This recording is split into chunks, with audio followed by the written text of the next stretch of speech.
What's up, everybody? Good morning and happy Monday. Dan Kasper Show's on the air. Appreciate you tuning in wherever, however you may be tuning in. Radio dials, you got a couple of those babies. 105.1 FM, 790 AM. Also available online, sportstalk1051.com. You got the video stream that's up and rolling as well on YouTube, Facebook, and Twitter. Hopefully, you all had a fantastic weekend and you're ready to hit us up, get this week going. It's going to be a busy week, going to be a busy next couple weeks coming up here too. But hopefully, you're ready to begin this brand new work week here. What do we got on the game plan here this morning? Well, we got the Final Four, and I don't know too many people who might have more than a couple teams in this Final Four bracket. First time in NCAA history. No 1, 2, or 3 seed. And if there was going to be a year that was going to happen, it seems like this should have been the year for it to happen. UConn, the highest remaining seed, at number 4. You got Miami taking down Texas in that second half comeback. San Diego State's beating the Blue Jays of Brighton, although it was a little controversial there with maybe should there have been a foul call or not at the end. And then FAU, 9 seed, moving on as well. 3-4, first time in the Final Four. So, what do you think of that Final Four? Do you like it? Do you like that the fact that this year was kind of, you had some new players into the rankings, right? Alabama was up there. Houston's been up there the last couple of years, but it was kind of it was always scattered or always adjusted with the rankings throughout the year. Kind of some new teams in, but do you like this? Do you like the fact that there isn't maybe a traditional blue blood, quote, blue blood in this thing? Remember last year you had Duke, you had Kansas, you had North Carolina. I mean, it was like all blue bloods in there. This year, yeah, you got UConn that, has won some national championships. Kevin Ollie did it. Obviously, Coach Calhoun back in the day there too. UConn could potentially win another championship with a third different head coach. But and then, yeah, was he Villanova last year too with Kansas? So I mean, last year we go from traditional schools, traditional blue bloods to something really different. FAU, Miami, San Diego State. Obviously, we know a little bit with UConn, but you like it, or would you rather have the top seeds when it gets all to the Final Four? Would you rather have those top seeds? I know some people actually would like to have all top seeds in there. They want the best of the best, at least from a rankings perspective, in that Final Four, in that national championship. Where do you sit on that side of the aisle? We'll talk some college hoops. The women's side, they got 2 teams that have punched their ticket to the Final Four. They'll figure out the other 2 tonight. But Iowa, Caitlin Clark, again, putting her name in the record books. Iowa getting the Final Four. LSU getting to the Final Four too. So they'll figure out the final 2 teams later on tonight. Badgers will begin their Final Four in the NIT for the men's basketball tomorrow night. So we got plenty of college hoops, and we'll throw a little college football talk in there too, because Badger football getting some spring practice underway. We'll kind of go through some of the reaction and the thoughts of those who were in attendance from practice there. One of the biggest things that a lot of people kind of threw out there was the pace of practice, which obviously will be something a little bit different than what we've been used to for many, many years with the Badgers. Kind of the grind it out, winning in the trenches. This one was a lot of pace, always constant movement, always going. So we'll go through some of the reaction from those who were in attendance for spring practice for the new look Badger football team with Luke Fickell, the new man in charge. We'll throw in some Bucks talk. Bucks, just 8 games left to go in this regular season, splitting with their little West Coast trip, their mini West Coast trip, if that's what you want to call it, Friday and Saturday, winning against the Jazz on Friday, and then losing to Denver on Saturday. Now just holding on to a 1.5 game lead over the Boston Celtics for first place in the Eastern Conference. Bucks will be taking on the last place Detroit Pistons tonight, try to extend that lead. But Boston 7-3 in their last 10. They've won 3 games in a row here, trying to catch the Bucks here. Philadelphia has fallen down to just 4 games back. They've lost their last 2, but Cleveland Cavaliers playing some good hoops right now. They clinched a playoff spot the other night, and they're 8-2 in their last 10 and winners of 4 in a row. They're trying to maybe catch up to Philly here for that 3rd spot in the Eastern Conference. I think maybe if you're the Bucks, that's the one thing you probably don't want to see is like Philly dropping down to that 4th spot. Let Philly and Boston kind of beat up on each other in the second round of the Eastern Conference playoffs. So we got 4 teams now in the Eastern Conference who have clinched playoff spots with just a handful of games left to go. Nobody has clinched a division yet in the Eastern Conference. Western Conference remains still up in the air. Just 2 teams clinching playoff spots, both division championships too, if you will. Denver and Memphis. Denver and Memphis. Memphis trying to catch up to Denver too for that 1st spot. Memphis has won 6 in a row, 9-1 in their last 10. But Denver winning at 3 in a row here too. So Memphis just 3 games back.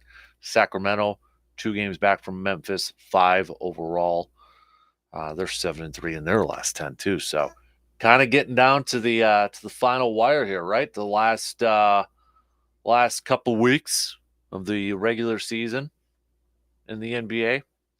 Bucks will be finishing up their little road trip here with moving back to the Midwest with Detroit tonight, Indiana on Wednesday, and then depending on how those 2 games go for the Bucks, big time matchup Thursday at home against the Boston Celtics, and then a couple days after that at home against the Philadelphia 76ers. Kind of taking a look at the schedule here. The Celtics will be taking on Washington on Tuesday. By the way, Washington Wizards. Mr. Davis getting some playing time in there and racking up the points for the rookie. The other night, Washington against Toronto. Davis came off the bench, 30 minutes, 15 points. So there you go. And taking advantage of that. Good to see. He's been getting some playing time as of late here. Um, but this was the most minutes he's played throughout the entire season, obviously, and the most points too. So putting up 50 points for Mr. Johnny Davis. But nonetheless, back to Boston. They've got the Wizards coming up on Tuesday before that game against Milwaukee. So depending on what Boston does against Washington on Tuesday and Milwaukee does tonight against Detroit and the Pacers on Wednesday, could that game maybe kind of flip flop who's going to be in first in the Eastern Conference, or maybe extend the lead for the Bucks? We'll see. But we'll talk some NBA hoops and this morning at 2. We're going to talk a little football here too, but not. I mean, there's nothing new on the Aaron Rodgers front or anything like that. Packers, still kind of adding some of their players who were key special teams figures. Eric Wilson, the linebacker, back on a 1-year deal. Hollins, the backup edge rusher that they brought in after he was released from the Rams last year. He's back as well. Depth signings, I'm good with those signings. I like those signings. Obviously, they're not make the brink or like eye-popping, holy crap type of signings, but filling in some depth pieces here. A lot of 1-year deals with these guys too. But we've got owners meetings going on in Phoenix for the NFL. And a couple things I want to get your analysis and thoughts on here is 2 things that have kind of maybe, or I should say 2 of the things that have kind of really been leaked out there or being talked quite a bit about heading into these owners meetings is, 1, Flex football on Thursday night. If you read Peter King's latest column, sure sounds like the league really, really wants Thursday night flex games. Um, I don't know, from a fan's perspective, oh, especially if you're one that, like, is pre-planning quite a bit in advance, and for a lot of us, you do kinda have to pre-plan in advance. Yeah, once in a while, you get, like, some last-minute tickets or you get some last-second tickets, you're like, "Alright, let's go. Head on over to Green Bay, get up 29, 3-hour drive, boom, you're there." But for some, I mean, that's quite the travel, you're planning days in advance. I just and the thing is, maybe you wouldn't flex the game until, like, Monday morning. This seems logistically very tough to pull off, but if the NFL wants something, if Roger Goodell wants something, sure seems like it's probably gonna happen, and I was reading, Peter's column this morning, and one line he's got in there is like, "But I'm told this is something Roger Goodell really wants to have in his toolbox to prevent awful games for a partner already struggling with audience share, Amazon. Coaches hate the idea, really hate it," one of them told me here Sunday. In discussions with those who want this to pass, one told me it might make sense to max it out at one per season. It still will be bad for the product and for the fans in stadium, but it is sensible to legislate not being able to do it more than once per year. They got that. The other thing that I kind of wanted to get your thoughts on, they might be altering punting now. They might alter the punting game in the NFL.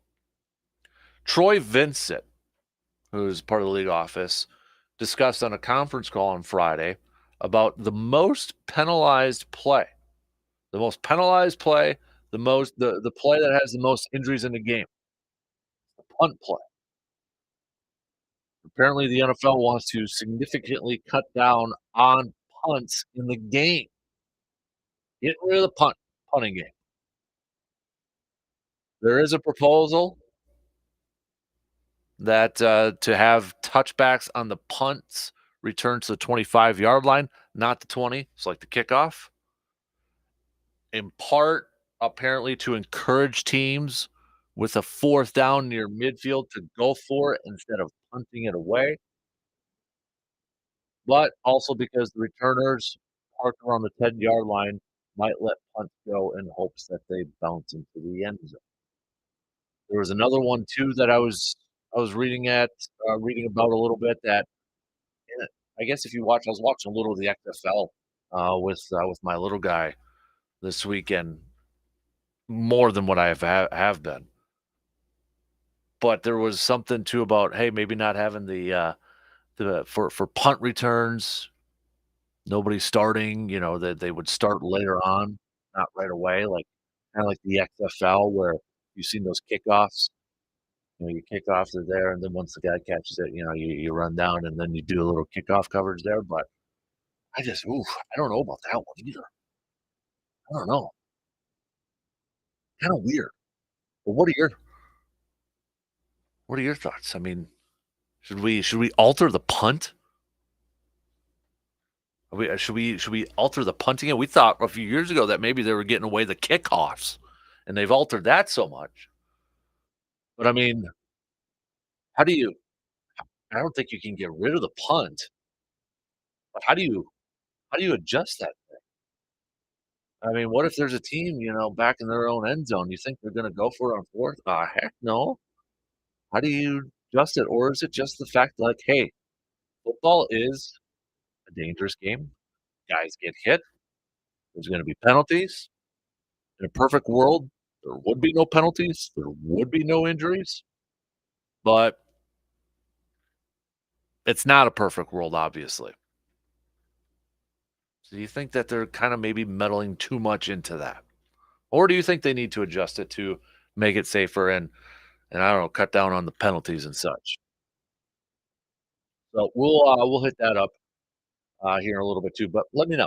Start hitting me up with some text 715-830-1912 on that Shoe Doctors bullpen line. We'll talk some Brewers too. It's opening week, opening day coming up on Thursday. Brewers, Cubbies, and some interesting roster decisions so far for the Brewers. We'll update you on that actually here in a few minutes. We'll kind of hit that up on the in the first hour. But Keston's no longer with the ball club, at least on the major league level. We'll see. Maybe he could potentially return in for a minor league role, but Brewers opting not to put him on the 40-man opening day roster. Tyler Naquan, also a guy that kind of thought, okay, with the Tyrone Taylor injury, would Naquan kind of get the nod there in right field? Nope. Looks like the Brewers are going to go with another one of their youngster outfielders that we've been talking about for a long time, and a couple of other interesting decisions on this opening day roster for the Brew Crew. We'll tell you about that as well. So let's get things rolling here this morning on the leadoff. We'll throw a little college hoops talk in with the Final Four. Do you like the fact that there's no 1, 2, or 3 seed in this thing? You like that there's a 4 seed, a 5 seed, a 5 seed, and a 9 seed. You love this. You love that there's no traditional blue bloods in there. Do you count UConn as traditional blue blood? I know some people are saying there's no traditional blue bloods. You look at last year, Kansas, Villanova, Duke, North Carolina. UConn obviously has championships in their history. They could be, if Coach Hurley gets it done, third coach with that program to win a national championship there. But obviously with FAU, Florida Atlantic, Miami, and San Diego State, they ain't traditional programs out there. So at least three, let's just call it three of the four non-traditional programs in this Final Four. Do you love it? Or would you like, hey, you know what? I like upsets, but when it gets to the Final Four, when it gets to a national championship, I want the best of the best. How do you like this? And then we'll talk a little baseball. It is opening weekend, opening day, just a few days away. So get things rolling. Lead off, we'll kind of mix everything up. We'll hit it up. We'll start off with some hoops and then get into some baseball talk too. A lot of stuff to get rolling here this morning. Let's get at it. We'll be back after these quick words.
Opening day Thursday, we're going to hit up Hy-Vee there for a couple hours starting around noonish. We're going to be chance for you to sign up to win some Brewers tickets to Brewers versus Cubs on July 4th. It's a day game, afternoon game there at AM Fam Field. So maybe during your lunch break or something like that, maybe you're taking a day off because it is opening day.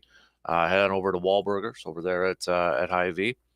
Catch a little bit of the action, catch a little bit of the game, and then sign up for your chance to win some Brewers versus Cubs tickets for July 4th. July 4th. So, and then Friday, about noonish to 3-ish, we'll be over at West Side Bar and Grill, west side of Eau Claire.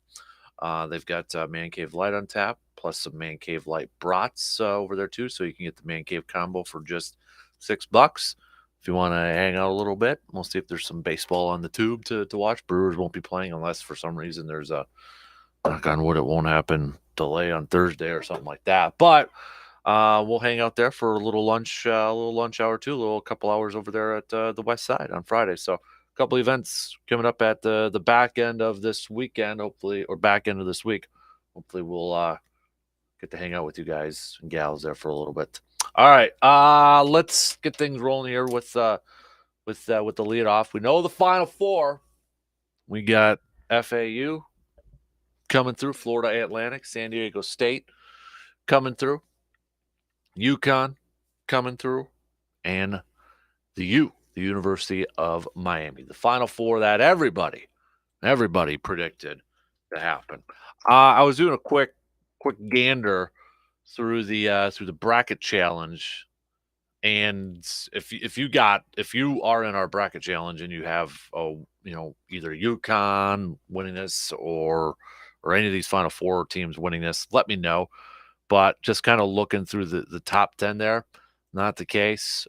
We do have I'll just admit it, my little guys got UConn going to the finals. I know there's somebody who had San Diego State in the Final Four when I was kind of perusing the top 10 there. But yeah, this is one of the brackets, first time I think that I can remember since doing brackets, in middle school and such, that I can't remember not too many people not having any national championship contenders or national championships still alive. Like, I was looking through the top 10, and unless I missed it, which is absolutely possible with our top 10 people in our bracket challenge, nobody has their champion alive. Nobody has their champion alive. It's been that crazy of a March Madness tournament. No 1, 2, or 3 seed for the first time in NCAA men's basketball history. A couple people do have UConn go in the finals, but in terms of winning it, not anybody in at least the top 10 of bracket. That way, that's why I'm asking if there is anybody who is in our bracket challenge that has one of these teams winning it all. You let me know here there. But it's been crazy. And the thing is, this is the perfect year for this to happen, isn't it?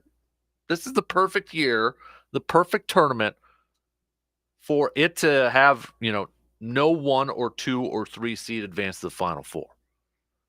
All season long, we have been talking about how, man, this is just kind of a year where there's some parity. There's some new teams involved in this thing.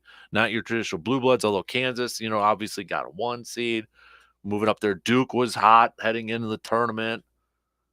But for the most part, it was your non-traditional year, if that's what the best way to kind of describe it. And to have these 4 teams in it, and I feel like, we're kind of putting UConn in a territory like, oh, they've never been there before. And obviously they've got the history and they got the pedigree. So, but for the most part, 3 of these 4 teams, they haven't been there. This is the perfect year, I think, to kind of have this, put these teams in a hat sort of thing and throw them up in the air and see what we got. I enjoyed it. I think this is fun. Why not? Shake it up once in a while. I know there's some people, there's nothing wrong with it, but I know there's some fans out there, some college hoops fans or some sports fans out there that would just like all right, yeah, upsets are fun once in a while, but once it gets down to the nitty gritty, when it gets down to the Final Four or the championship, they may want to see who, the best teams that were, the best throughout the majority part of the season. They'd like to see them in the championship, the best teams competing for the ultimate championship. And I understand that narrative, and I get it, what with the mindset. But I'm good with sometimes, what? Let's shake it up a bit, and let's have a little bit of madness in it. And let's have a little fun with this thing. Let's see some teams that normally probably don't get there. Let's see something different. And we definitely have that with this Final Four. I mean, we got some history and we got some pedigree when you take out UConn. Taking out UConn here for a second. Miami, Larinaga. I've been a fan of his since the George Mason days. And it was 17 years ago. Yesterday is when he led George Mason to the Final Four. So I mean, he's been there. He's been there before. And he potentially could be the oldest winning head coach if Miami can get that national championship. San Diego State, a little, not so much. So their head coach, Brian Dutcher, he was an assistant under Steve Fisher. He's been a long time assistant under Steve Fisher. Steve Fisher was with Michigan, back in the 80s, 90s, the Weber teams, Juwan Howard and such. And then obviously followed Steve Fisher over to San Diego State. Associate head coach for the longest time. And then now became the head coach starting in 2017. So he's got some background there, mostly as an assistant under Steve Fisher. So he's got that a little bit. And I was kind of reading a little bit about him last night, kind of going through some stuff, and he's credited with having a big role in recruiting the Fab Five to Michigan, bringing Kawhi Leonard to San Diego State. I mean, he was named San Diego State's head coach in waiting all the way back in 2011. And then Steve Fisher decided to retire back in 2017. So a little bit of experience with the Final Four back his Michigan days as an assistant. Hurley, UConn. I mean, UConn, right. We talked about Jim Calhoun, Kevin Ollie. They all won national championships. Then you got FAU, Florida Atlantic. Dusty May, their head coach. Just 46 years old. But he's had some darn success. He's been, Florida's assistant, Louisiana Tech for a few years, but his alma mater is Indiana.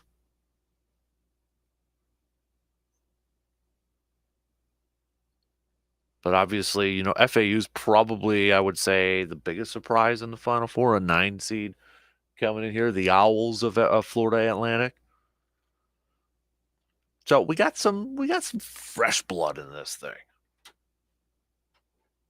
For the most part. And I'm good with it. I've loved this Final Four or this March Madness so far.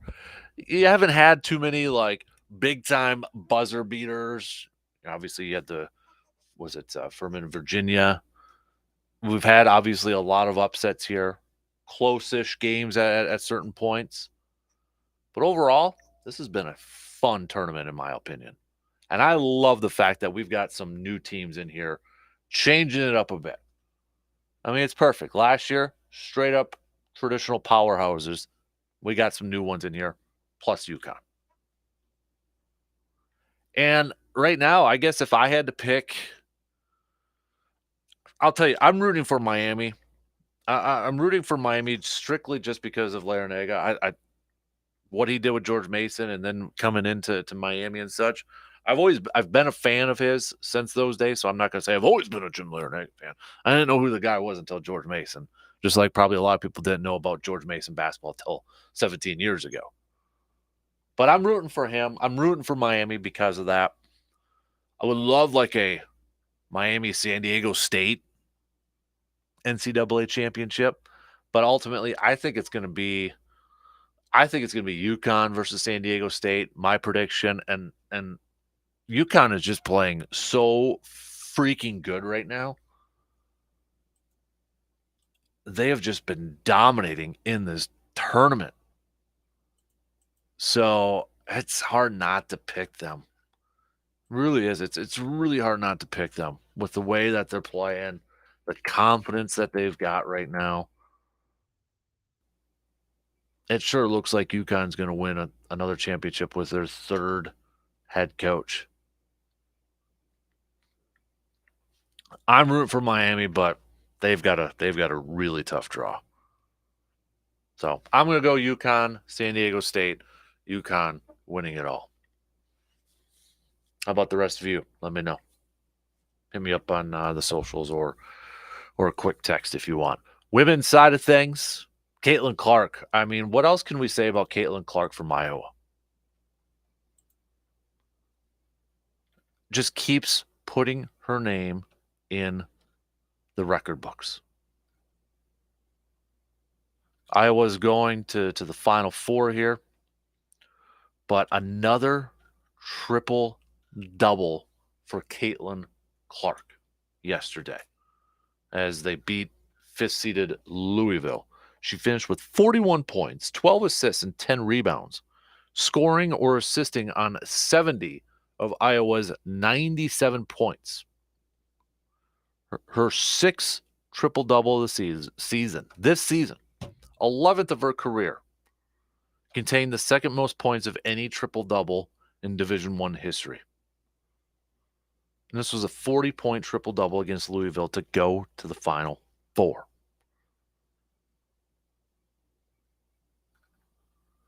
She just keeps continuing to etch her name in college basketball, college basketball history. It's just fantastic. And we're going to get another year of this? And she's a junior? I mean, and she's shooting it from the logo. I mean, there's just like the confidence from her game. It's spectacular. It's a lot of fun to watch. If you haven't watched Caitlin Clark from Iowa play basketball, dedicate some minutes in this Final Four when we get the times and such out to watch her game. It's pretty darn impressive. LSU's going to the Final Four. We'll decide, or we'll find out tonight on the women's side, the final two teams that will make out the Final Four. We got South Carolina, powerhouse there, going up against Maryland. That game's at 6 p.m. tonight. And then we've got Virginia Tech versus Ohio State at 8 p.m. I mean, we might have some Big Ten representation in this thing. Maryland, Ohio State, Iowa's already in it. And you got LSU. Might have some representation there. Miami, women's Miami. They were on a nice run here too. They fell to LSU in the Elite Eight to go to the Final Four. So I mean, we're that close to having Miami have both the men's and women's teams in the Final Four. But a lot of good basketball being played. All right, let's take a quick break, and then I want to talk a little baseball here with opening day coming up right around the corner here on Thursday. Brewers they've got some interesting roster decisions here, and they've made some interesting roster decisions. We'll take a look at what's the latest. We know Keston Hiura, he ain't going to be on the big league club. Is Luke Voigt going to be on the big league club? Don't know, but that deadline passed, and the out date came with no final resolution. So what the heck is going on here with this Brewers team? Let's try to break it all down. So we'll take a quick break, and then we'll be back in just a couple minutes to finish up the first hour talking a little baseball as we have opening day coming up on Thursday for the Brew Crew.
April 11th, Packers Tailgate Tour will be making their first stop here in Eau Claire, and we're going to be there. I'll be helping MC and host the event and such. But if you haven't gotten your tickets yet, it's at the Lismore here in downtown Eau Claire. We got the Packers Tailgate Tour. Aaron Jones is going to be there. We got Elton Jenkins, Romeo Dobbs, Clinton Dix, Eddie Lacy, Devon House, Mark Murphy. General admission tickets, $50. Proceeds going to help the Bolton Refuge House here in Eau Claire. They're going to have a live auction. Some stuff going on, or some stuff to auction off there too. Autograph stuff, memorabilia. It'd be really cool there too. But this is a fantastic lineup as well. So looking forward to that. April 11th. It'll begin at 6 p.m. Doors open at 6 p.m. Goes to about 7:30 p.m. Again, if you want to get some tickets, boltonrefuge.org/Packers. Get your general mission tickets now before, well, they sell out, and then you won't be able to hang out with us on April 11th at the Lismore with Packers Tailgate Tour, helping the Bolton Refuge House. That's the main thing there. We're going to help raise some money for Bolton Refuge House in Eau Claire.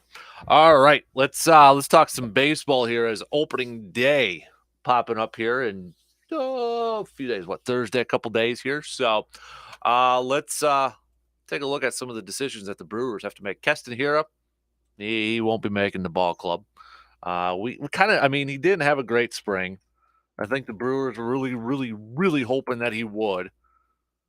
And then they could, keep him on that opening day roster. If you kind of listen to Craig Counsell and such, it's obviously a little disappointed. But Craig not necessarily shutting the door on a Keston return. He said it's not necessarily the end, but it certainly could be. Keston has been a good player. He handled himself like you'd want every Milwaukee Brewer to handle himself. It's tough news. You have to deliver, and we'll just see what happens. Tyler Naquin was also told that he will not make the opening day roster. He has the right to opt out of his deal. But as of Friday, he remained in camp and started the Brewers' other split squad games. So maybe possibly starting off in the minor league system. But a reason for that, too, could be I don't want to say too much of a surprise because we all put a lot of stock in these youngsters, but Joey Wiemer, the younger outfielder out there. We knew Garrett Mitchell. We saw him a little bit at the end of last year. The first of this young outfielder group that we have a lot of excitement about. He obviously had a good spring too. Every day starting center fielder, it sure looks like. But Joey Wiemer's had a fantastic spring training and kind of really put himself in this position to be the opening day starting right fielder right now. And Wiemer is primarily, I don't want to downplay it, but between him and Sal Frelick, Wiemer's got the right-handed bat. And when you factor in that Yelich and Mitchell and Jesse Winker all hit left-handed, that probably helped open the door a little bit more for Joey Wiemer. And then you got Wisconsin native, Mequon native, Owen Miller, who kind of opened up some eyes this year, especially showing his ability to play a little bit of center field. Defensive versatility for Owen Miller. If you look at Adam McCulvey's, Brewers.com, Adam McCulvey's beat writer, latest projection on the Brewers opening day roster, there's quite a bit of changes here with some of the moves that the Brewers have made. Contreras, Victor Caratini, no big surprise and no change there at catcher. First base, Rowdy Tellez, but then you got Luke Voigt. Now, his update was out on Friday. Brewers have been kind of really hush-hush about this thing. But it sounds like maybe he's just kind of exploring what's out there. But there's still a very good possibility that he could come back to the Brewers. Even though he did opt out officially, there's still a good possibility that he could come back. We'll see if that actually happens or not. Does he maybe, the Phillies obviously are going to be looking for a first baseman, looking at other opportunities out there, maybe looking for a little bit more playing time, maybe looking for an opportunity to be an everyday starting first baseman out there. But just kind of exploring it out there, it seems like. Which, I mean, come on, you kind of have to do that, right? We'd all probably do that same thing there. But if he doesn't, then that maybe opens up the door for somebody else, or you got Owen Miller that could play over there. Do you put Brasso over there a little bit too? But looking at the rest of this projection, Luis Urias, second base. Billy Adames, short. No big surprise. Brian Anderson, third base. Outfielders, we already mentioned them. Yelich, Garrett Mitchell, Joey Weimer, Jesse Winker, Owen, and Mike. Really going defense there, according to Adam McCulvey. And it makes sense.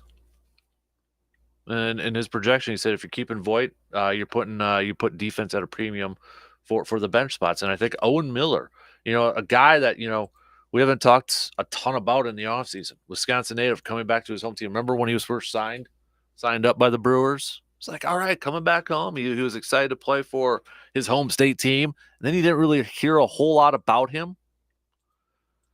But he has made himself a nice spring training, or had himself a nice spring training. And I think is kind of like, all right, Brewers, you got to hold on to this guy. Hit 385 in spring training. Career-wise, he's a 231 hitter. Last year, he hit 243 with just 6 home runs. He was a former draft pick of the San Diego Padres in 2018, round 3 overall to 84. Spent some time with Cleveland the past couple of years. But a guy that really showcased his versatility on the defensive end or defensive side. Because he's mostly been, when you look at his career with Cleveland, first base, played a little bit of second base, had a quick date with shortstop and third base, spent some time as DH. But the fact that he's actually been playing some decent center field, that's the thing too, center field, not just outfield. He's been getting some reps in at center field and doing a pretty darn good job out there. I think kind of like Brewers are like, all right, we maybe got some other options we didn't think about, or we didn't think that we potentially had at that point. So kudos to Owen Miller for doing that. A guy that's kind of on that roster bubble, right on that line. You got to do anything that you can possibly can to make that ball club. And, pitching wise, again, it's starters does Corbin Burns, Brandon Woodruff. By the way, it is official in case anybody was wondering why. It was official on Friday. Corbin Burns will be starting opening day. Freddie Peralta, Eric Lauer, Wade Miley. Obviously, Adrian Hauser. Now he's a little bit banged up there with the groin injury. Aaron Ashby, we knew, was out. Still up in the air a little bit with the bullpen. Wouldn't be surprised if maybe the Brewers kind of look at, who gets released, waiver wires, that sort of thing. Don't be surprised if they add some players off that, make some moves off of that. But I think we've got the core. We pretty much know what this opening day roster is going to look like. But I will say that there was a couple of obviously late second, last minute changes here, specifically right field, Joey Weimer. I think a lot of us just expected those youngsters outside of Garrett Mitchell to start the year off in AAA, buy their time, and eventually we would probably see them up at the major league level at some point this year. But the way that everything's kind of been going down in training, or spring training, going to see another youngster right away, Joey Weimer, I think at least. That's exciting. I just want the best team out there. I get in baseball, you got to play the whole, control game, years of control, service time, that sort of thing. I get it. I understand it. But at the same time, with this current Brewers team, with what they've got at starting pitching, I just want the best team out there and still try to go out there and compete and get in the postseason and see what the heck can happen. I just want the best team out there. I get it's a business too. I get it. They've got to factor those decisions in. But straight up, purely as a fan, I just want the dang best team out there. That's all I want.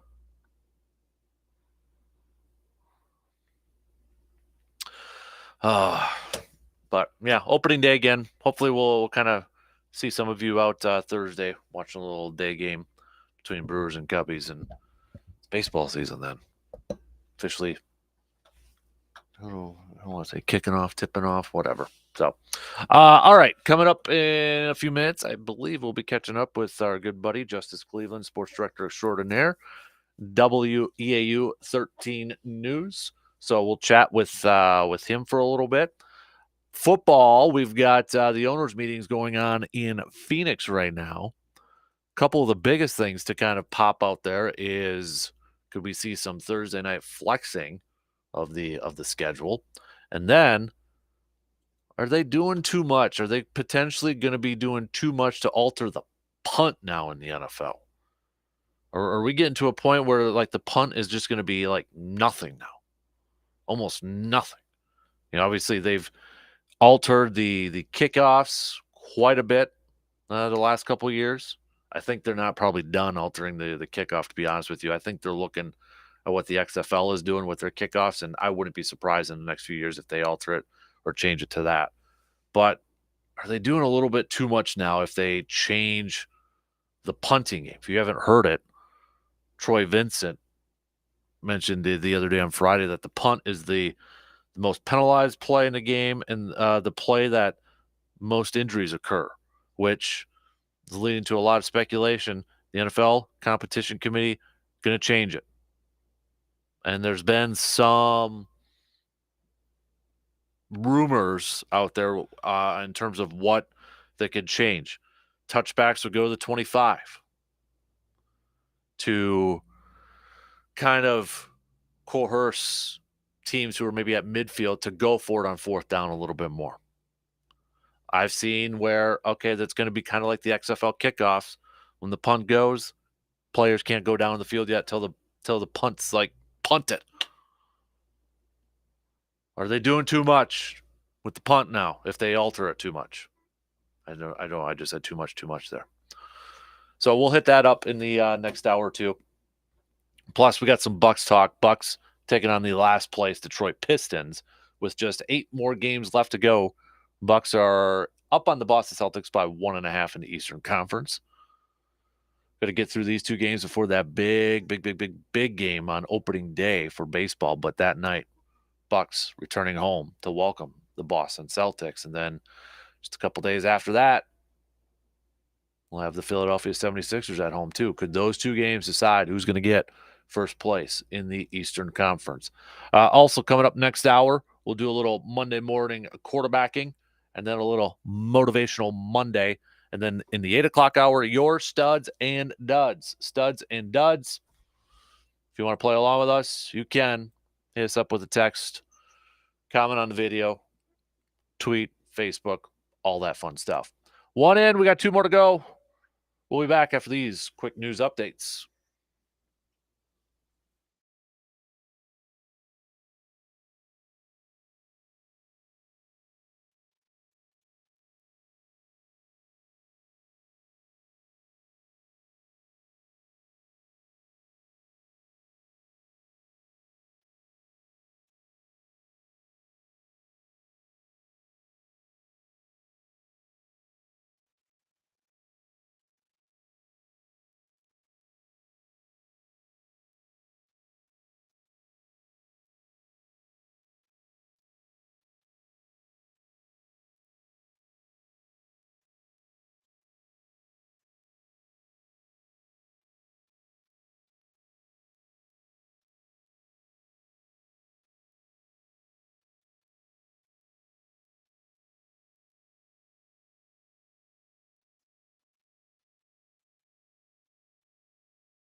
All right, second hour kicking off on this Monday morning. Appreciate you all tuning in, however, and wherever you may be checking in from. Coming up here in just a little bit, we'll talk some more baseball. Obviously, we'll talk some more college hoops. We got the Bucks back in action tonight too. NFL may be doing some rule changes with the owners' meetings going on in Phoenix. We got some studs and duds. If you want to play along with us, you can send us your studs and duds via the Shoe Doctors bullpen line with a quick text 715-830-1912. Speaking of studs, let's bring them on in. Mr. JC Nisi, Justice Cleveland, sports director extraordinaire, WEAU 13 News. What up, dude? How you doing? Some of those things. Yeah, you're sports director mainly. The rest of it, I don't know. Extraordinaire, stud, stretching it, but I'll take the sports director. Okay. Well, I'm trying to pipe you up, man, a little bit. Hey, how you doing? Been a couple weeks. Yeah. Doing good. I love winter, and thank goodness it continues. I couldn't sense any of the sarcasm or anything in there. Not at all. Not one bit. Let's keep it going till June. Hey, you could have been in Milwaukee or Green Bay again this past weekend. I was right in between, and somehow we didn't get dumped on like they did there. Yeah. Green Bay, 20 inches, and I think it was Neenah or Menasha. Yeah. I suppose we better be careful. Green Bay. So. Yeah, we went back from my in-laws driving through Green Bay. There was a lot of it had already melted, but it's when you get close to April and in April. Yeah, it's time. I just Mother want nature. Yeah, I just want the overnight temperatures to be above freezing so we can, keep the constant thing going here. So I do have a theory. Yeah. The weather is being controlled by Brian Gutekunst, and it is directly connected with the Aaron Rodgers trade. Oof. So as soon as that trade is made, then spring can come. But until then, winter and darkness shall envelop the land. Dude, you need to do some voiceover stuff or poetry, some dark poetry, Edgar Allan Poe or something like slam poetry. Yeah, I do go to open mic nights all the time. Man, I wear a fake mustache, which is weird because I have a beard, so it's kind of it's a Raleigh Fingers mustache. That's what I throw on when I go out and do my poetry. Jeez Louise, got to get that wax on there too. So right, well, exactly. Yeah. Hey, I want to do a quick motivational Monday. So what we do a motivational Monday, highlight an achievement or motivating story. And reason I'm bringing this up, and I know we've talked about him quite a bit over the last couple of weeks here, Thomas Longbella. I know you've covered him, Justice, on the golfing world. We were kind of following along on Thursday and Friday. Did miss the cut, but Friday he shot even par, but still making the PGA Tour, making his pro debut. Justice, you and I are both, we love golf. We love the game. You got to cover him. I mean, talk about a motivational story there for a kid chasing, I'd still call him a kid, but, a youngster still chases dreams. And we know it's hard to crack that, to be able to make your pro tour debut. I mean, what an accomplishment. We're not done hearing from Thomas Longbella by any stretch of the means, but to be able to get that off the bucket list, to make his debut, that's pretty darn special. Oh, it is very awesome. Yeah, I was glued to my PGA stat tracker watching how he was doing. And yeah, I mean, just to make a Corn Ferry Tour event or the PGA Canada events like he's played before is huge. But to finally make that Monday morning qualifier too, that's the thing. No sponsors exemption. He had to earn his way on to get this first chance. And he did it. He didn't make the cut, but still, I think that experience will help him a long way. And he's been a guy who's just such a grinder and continues to work on his game since I, saw him back playing for McDonald. We're about almost 10 years ago. So he's going to continue to do it. There's a reason why he played at Minnesota. He's got the talent in the world, and hopefully this is just the start. Just the tip of the iceberg, and he continues to get those opportunities, and hopefully can keep it going. Yeah, I mean, I know I was kind of talking a little bit about with Brendan on Friday, but knowing your passion for golf too, just looking at this area the last few years, Justice, for the amount of talent that the golfing world has, or the golf has produced in this area for the prep kids out there. Prepsters, yeah. I mean, it seems like every year we're either talking about a team going to state or an individual that's qualifying for state. I mean, it's the amount of talent here, especially for, we never get spring to begin with. So, I mean, it's impressive though to see all these these highly accomplished golfers come from this area. It really is, because I mean, you think about it. We're you hear hockey from this area, and you're like, yeah, that makes sense. Yeah, You yeah, know, we're in a never-ending winter to this year, but yeah, the amount of golfers that have come from this area and played D1, D2, D3 college golf, and then now having the chance to go on and have a chance to break into the pros is amazing. And actually today is the start of the spring boys golf season, so we're right there where they're supposed to be out there, hitting the grass. Good luck finding some. yeah. So no, I think it is amazing. I've been blessed in 13 years here. I think almost every year we've had somebody who's just a phenom, both boys and girls, and make it onto state. So I mean, obviously, you have the Eau Claire Memorial boys golf team will be looking to defend their title this season, and that's going to be they're going to have a very good chance because that team is filled pretty much. I think they lost one or two seniors, Man. and the guys they have coming up are good, and to give those golfers a ton of credit, obviously, but also to give the programs in this area the amount of opportunity they give junior golfers and the programs that they have around here and in the state of Wisconsin. That's the biggest part.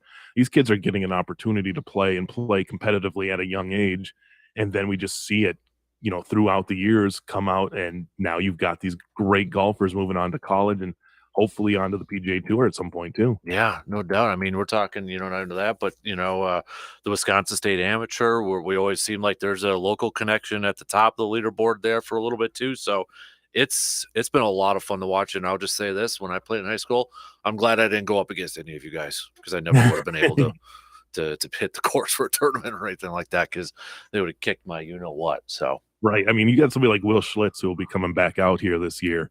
He was your individual champion on the individual state team that won championship. So, I mean, it's going to be just it's fun to watch and see what happens once they get out there on the course. So, yeah, I think and it's kind of a big family here in the area. I think everybody knows everybody. Everybody plays against everybody, and that helps push those players even better. Ben Biskupski, too, who, in the lower divisions, not from Regis Altoona golf, doing it as well. And we talked about hockey, and you got some of these guys who are hockey players too. Those skills definitely go hand in hand. And it is. I always say I'm blessed to have just a great area to watch prep sports, and this is just another one of those cogs in that wheel. Absolutely. Well said, man. Well said. I know that we don't have a whole lot in the prep side of things, but I did want to highlight a couple of like blue gold things too. We got a national champion in gymnastics. Is it Tiara Rivera as a national champion? So, I mean, add another national champion to that program for the Dan Schumacher got 8 now. Yep. Let's see what he gets by the end of the spring. Hopefully a few more national champions. Yeah. And then football wise, it seems like they're filling out their staff with 2 big hires. Offensive coordinator Bob Dunn, who's got an interesting background, Justice, because he spent a little time with Paul Christ at the University of Wisconsin-Madison for a little bit there, but his background is big time in quarterbacks, it sounds like. So anybody that maybe wants some improved quarterback player or throwing the ball around or anything like that, he's got a lot of background in quarterbacks, it seems like. Yeah, I think the 2 hirings that they made last week in defense and offense, they're getting guys who are very much up and coming and going to be in demand people. Bob Dunn there on the offensive side of it and Gravold on the defensive side of it. And yeah, I think it's fun to watch what this staff's going to be like. This is going to be a high energy team.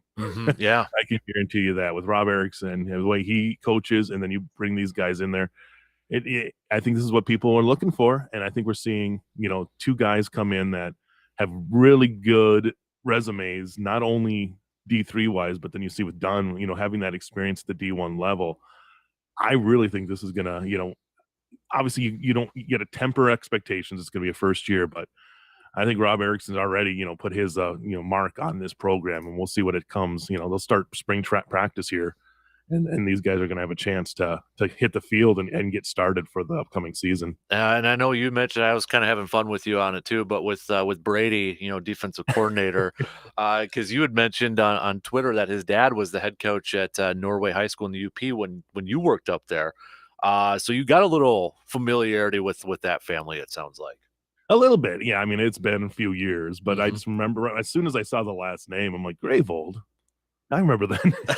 And it's how it works in this. You'll see something like that reminds me of something. You look it up, it's like, oh, there we go. Yep. So yeah, played up in Norway. I mean, the UP has some good football, and yeah, that whole area there, the Norway, the Iron Mountain, Kingsford, Forest Park, and there's a bunch of West Iron County. That's where you might remember Nick Baumgartner, Mhm. the snowboarder Olympic. He's from so they're all in the same area of the UP there. So, having Brady Gravold come from that and what he did at Whitewater, it, just had a heck of a career D3 wise, then have a chance at St. Thomas, a D1 program, Mhm. helping lead their line. This is a great hire, and I think he's gonna, bring some of that Uper energy I love down here to Eau Claire. And as soon as he on Twitter, like he's like, you can see how much he's embracing this opportunity. Mhm. So this is, yeah, it's been fun to watch this offseason and see this, what's going to happen with this team once we hit the field, and we're still 5-6 months away from that. Mhm. Yeah, I mean, I think you hit on the head too because, I mean, even Brady, he was listed American Football Coaches Association 35 under 35. I mean, there's a lot of youth that it seems like Yeah. they're bringing in and that energy, bringing it into the program. We dug up some video of him. Oh boy. I did. And he against Stout in I think it was 2014 or 2013, he had 2 interceptions. But remember who was playing wide receiver for Whitewater at that time? Would that be Aaron Rodgers BFF Jay Kumaro? Exactly. Because I was like, you could just see the hair. That was the front. Oh yeah, there we go. There's some Jake Kumro video there. It is funny when you're shooting these games. You don't really think about it when it's then. It's like, Right. because you're just shooting the game and you don't know if these guys are going to go on to the next level or what. But yeah, kind of neat to see those connections. I think Jay Kumaro is still a free agent. So what the heck are the Jets waiting for right now? Oh, exactly. I mean, Come on, now. bring him in. Jeez Louise, you guys. Packers should just re-sign him. That would be awesome. That would be awesome. I would love that. So, it's been a little bit. I know you were kind of hoping when you were going down to Arizona for spring training, this would have all been resolved. And that, I mean, we got a little bit of an answer, but I mean, here we are. Yet he's still officially on the team here, Justice. But what was going through your mind when you heard some of the comments that he said on his boy Pat McAfee show, and I guess where we're at this point?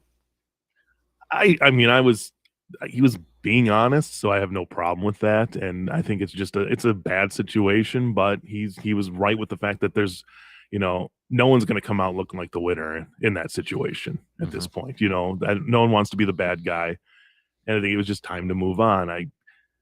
I don't know. You can it's very Favre Thompson-esque again, where you can put a little bit on each side to where you want it to go, but the fact of the matter is that he wants to play, and he still, if he still has that power and wants to play and play for the Jets, more power to him. I think it is funny that we still haven't heard anything from like Matt LaFleur or anything like that. We might not for a while until maybe that's official. So yeah, that's the thing. We might not know both sides for years, very much like the Favre, where you didn't really know everything until years from now, and teams are willing to talk. But I give him a lot of credit for how complimentary he was of the fans and the team, and understanding that this is how it goes. It's just so crazy to think that I felt like a guy who tried his best not to be Brett Favre during his career it's going to end almost exactly like Brett Favre's career did. So yeah, I would love to see it resolved here in a little bit. But I mean, the big thing's done.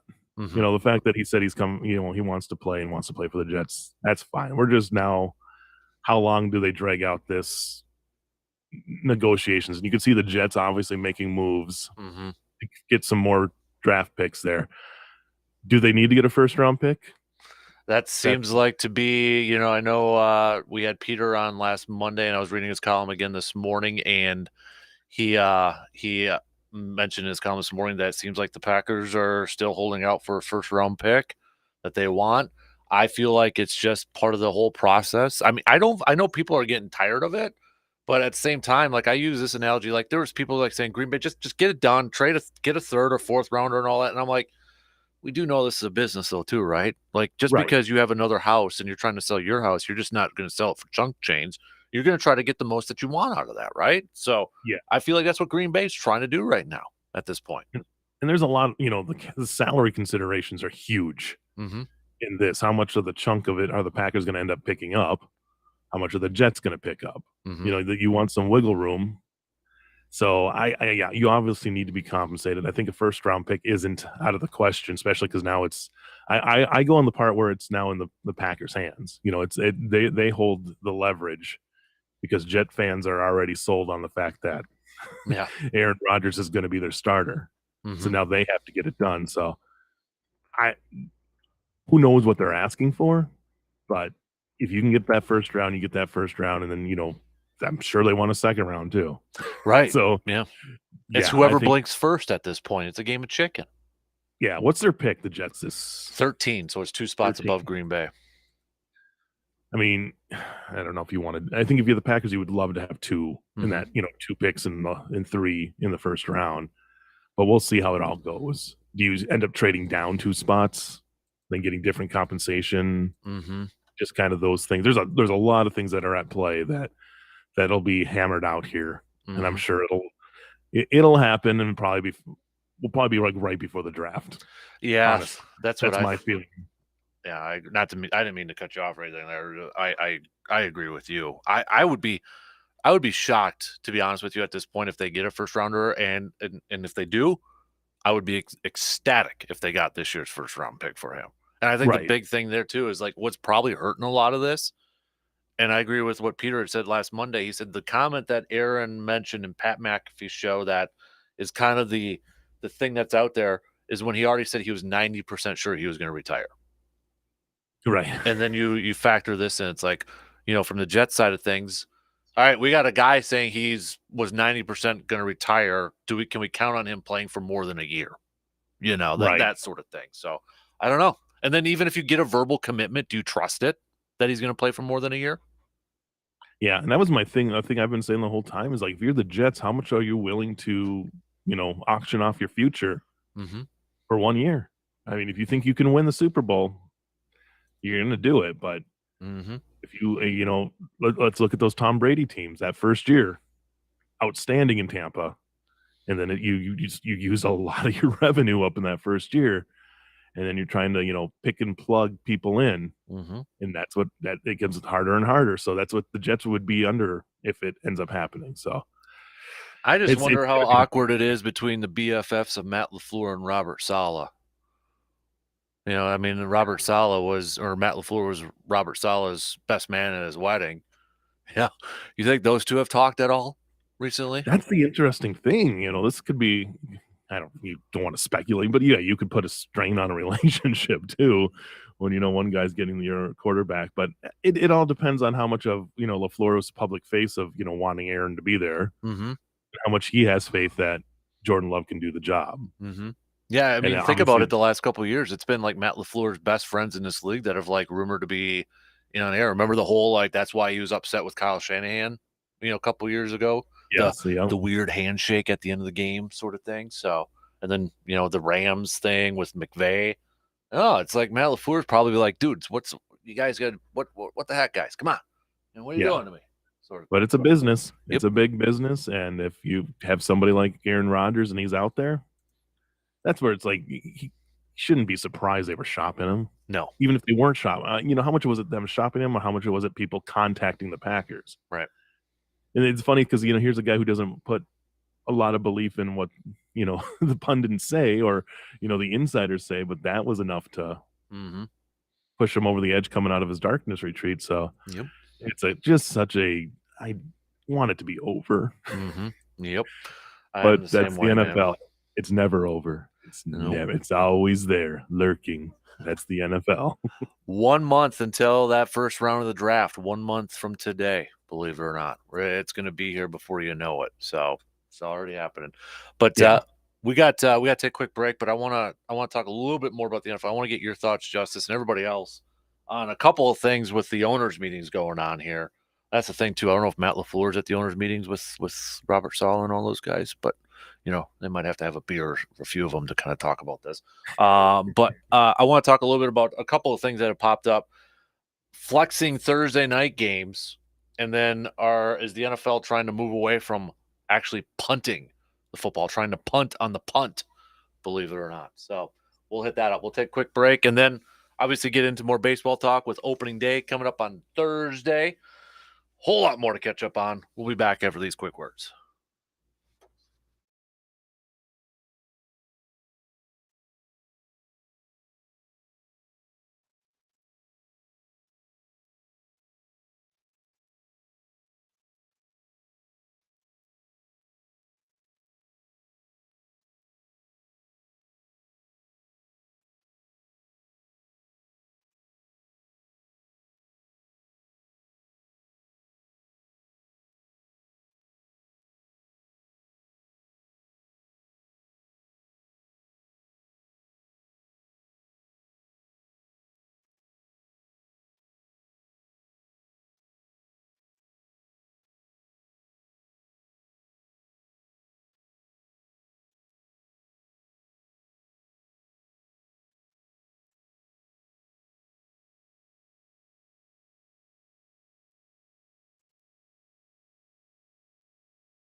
Next Friday, Justice, if you're not doing anything, you might want to head on over to Hy-Vee. We're going to be doing a morning show live over there, but it's the Friday of the Masters, April 7th.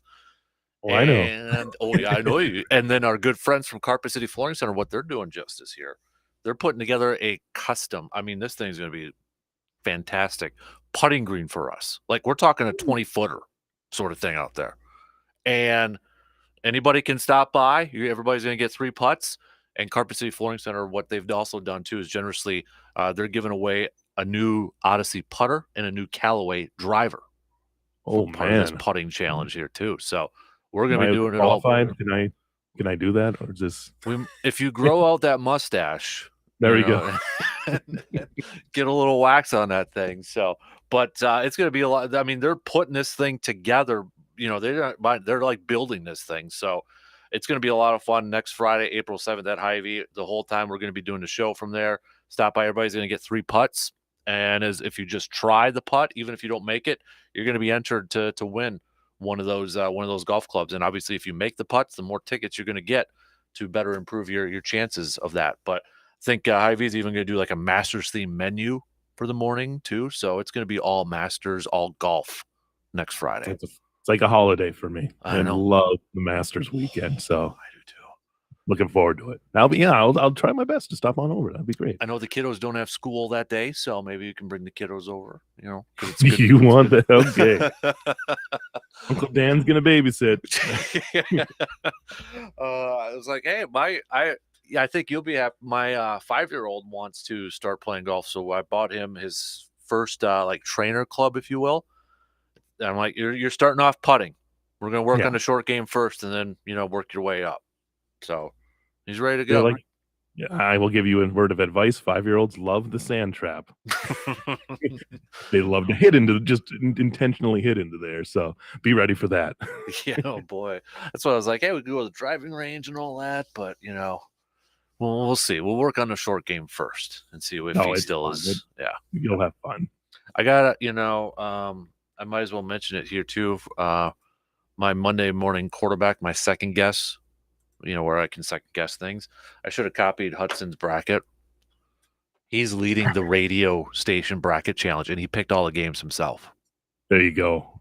That tells you about this year's tournament, isn't it nuts? I know. Like he picked, and when he picked his Final Four, I'm like, you know what? That's not actually bad. He had Duke and UConn in it, right? And he's winning. And I was looking, and again, unless I missed something, I don't see anybody in our top 10 at least having a national champion in this thing.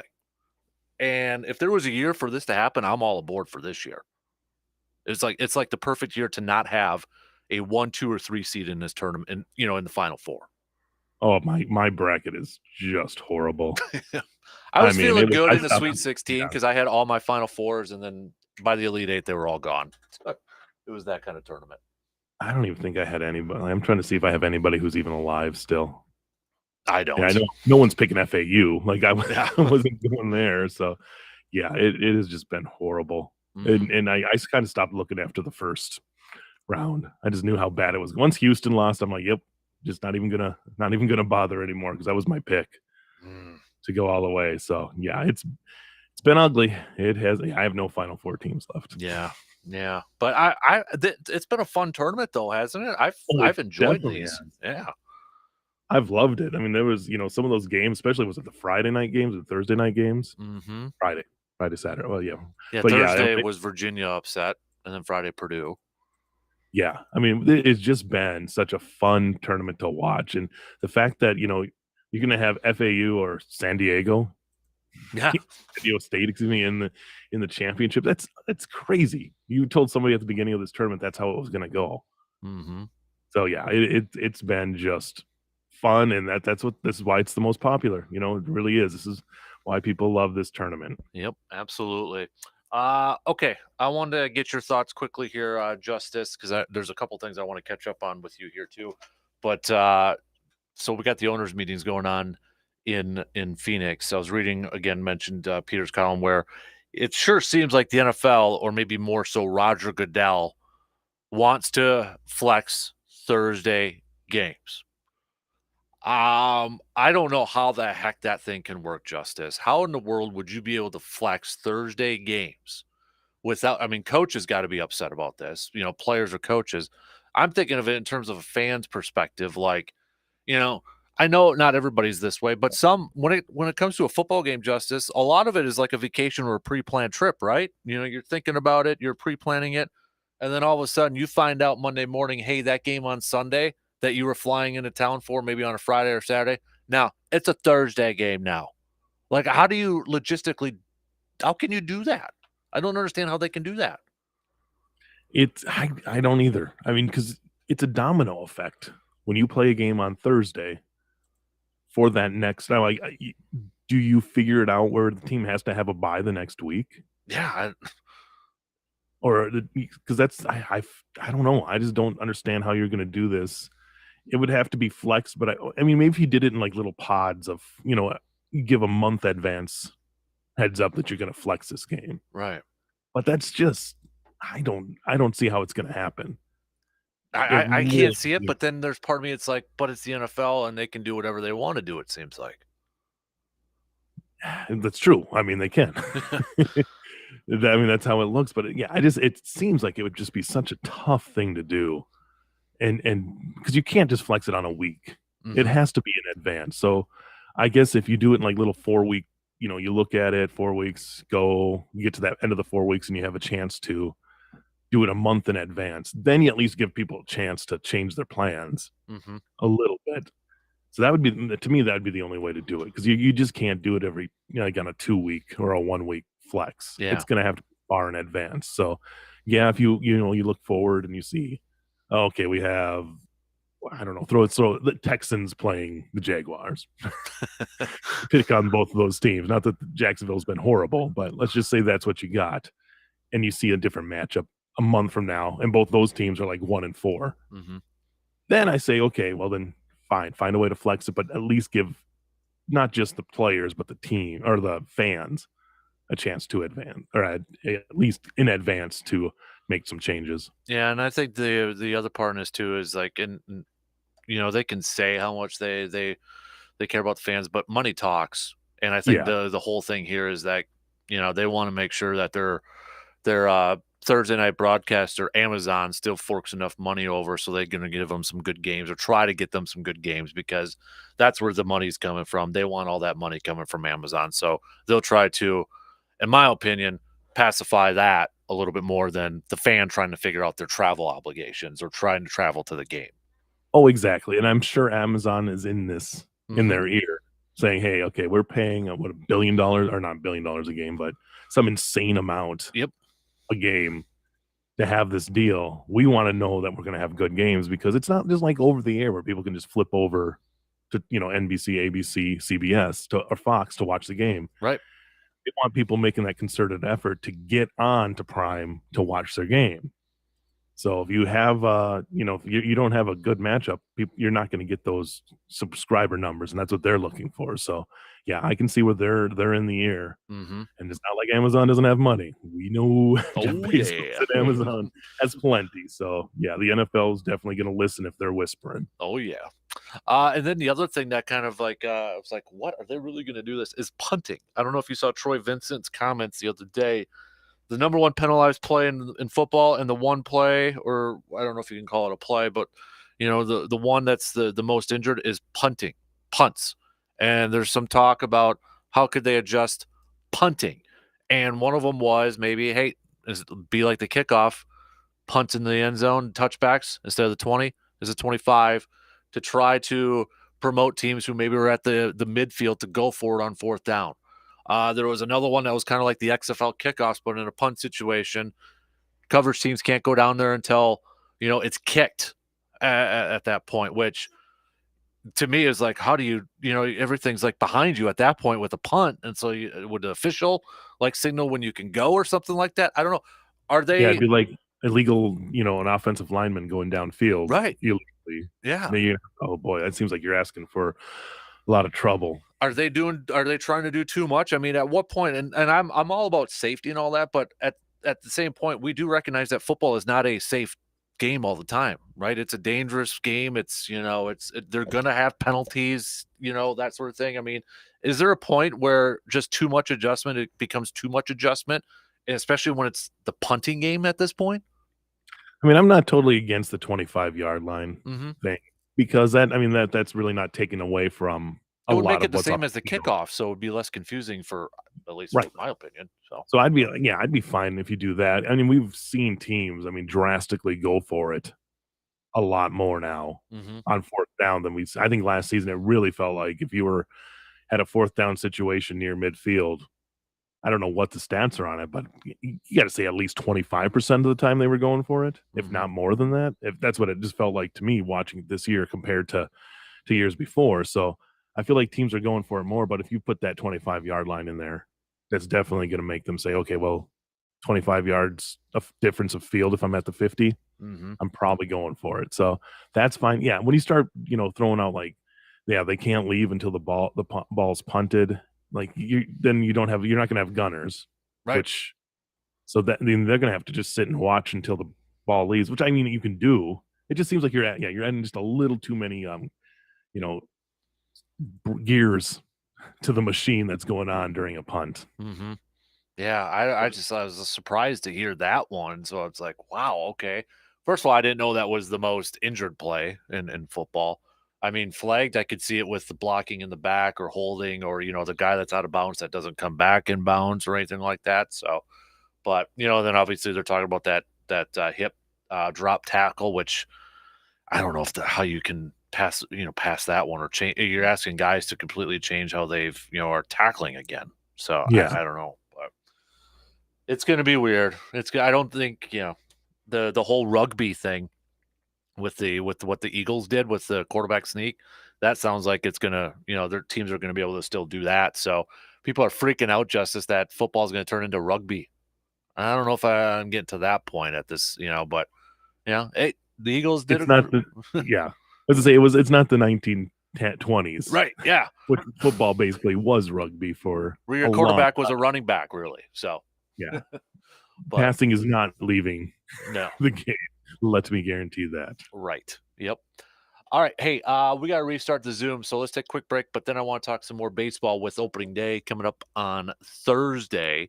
So we'll do that. We'll take a quick break here. We'll restart the Zoom with Justice, and then finish up the second hour already here this morning with some spring. I shouldn't say spring training because opening day is coming up on Thursday here. So we'll kind of go through the roster changes that the Brewers have already kind of did before opening day Thursday. Any surprises out there for you Brewers fans? Let us know with a quick text on that Shoe Doctors bullpen line. All right, 715-830-1912.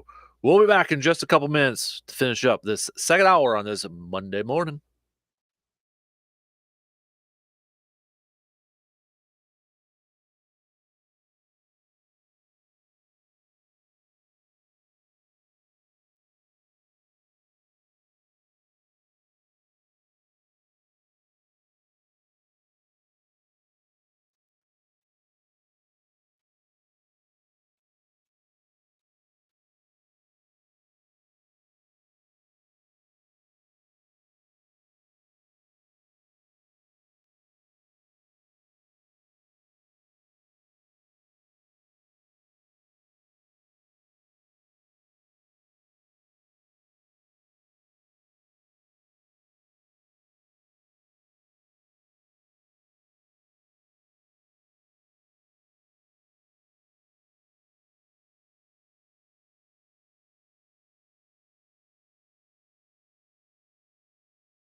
Don't forget Thursday we'll be hanging out at Hy-Vee for a little lunch, watching a little bit of opening day. And if you stop by, you're going to be able to enter to win some Brewers tickets for the Brewers taking on the Cubbies July 4th afternoon game there at American Family Field. So this Thursday, stop on by for a little bit there, check out some of the game, and then don't forget Friday we'll be at Westside Bar and Grill from about 12 to 3. 12 to 3 both days.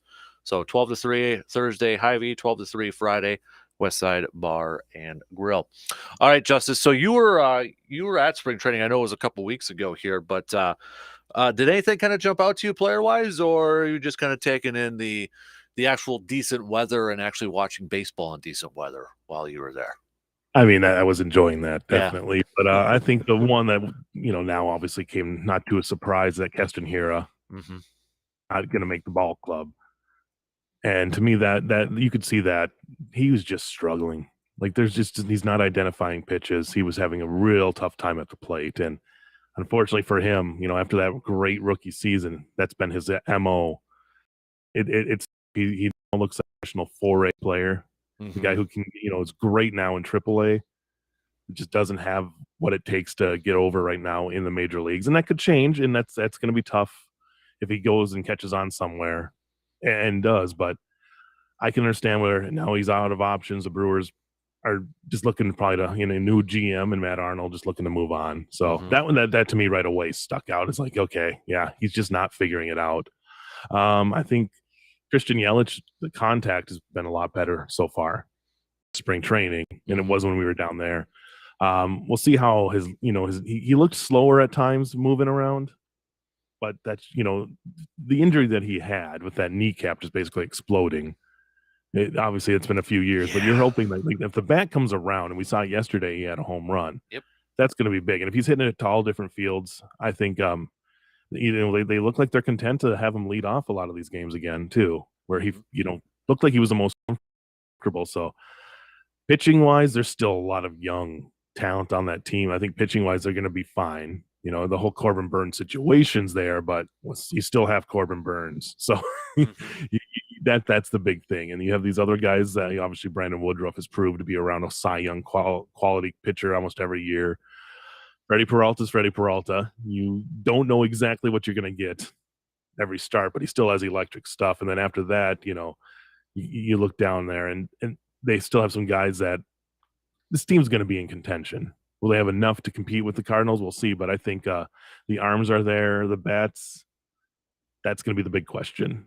Mike Brasso, geez, that guy was crushing the ball when I was there and has done it pretty much all spring. So if he hits like that, who knows? It might be an all-star there. So they want to keep that going. And we might see, I know we all knew Garrett Mitchell was going to be the guy starting in center field, but we might see one of the other youngsters sooner than we kind of thought with Weimer, maybe making the start in right field to open up things, because Tyler Naquan's not going to be making the ball club either. Tyrone Taylor's hurt. That might open a door for a guy like Joey Weimer to get in. And I was reading Adam McCulvey's projection on Brewers.com, and he said he kind of will, obviously he's been hitting really, really, really well in spring training.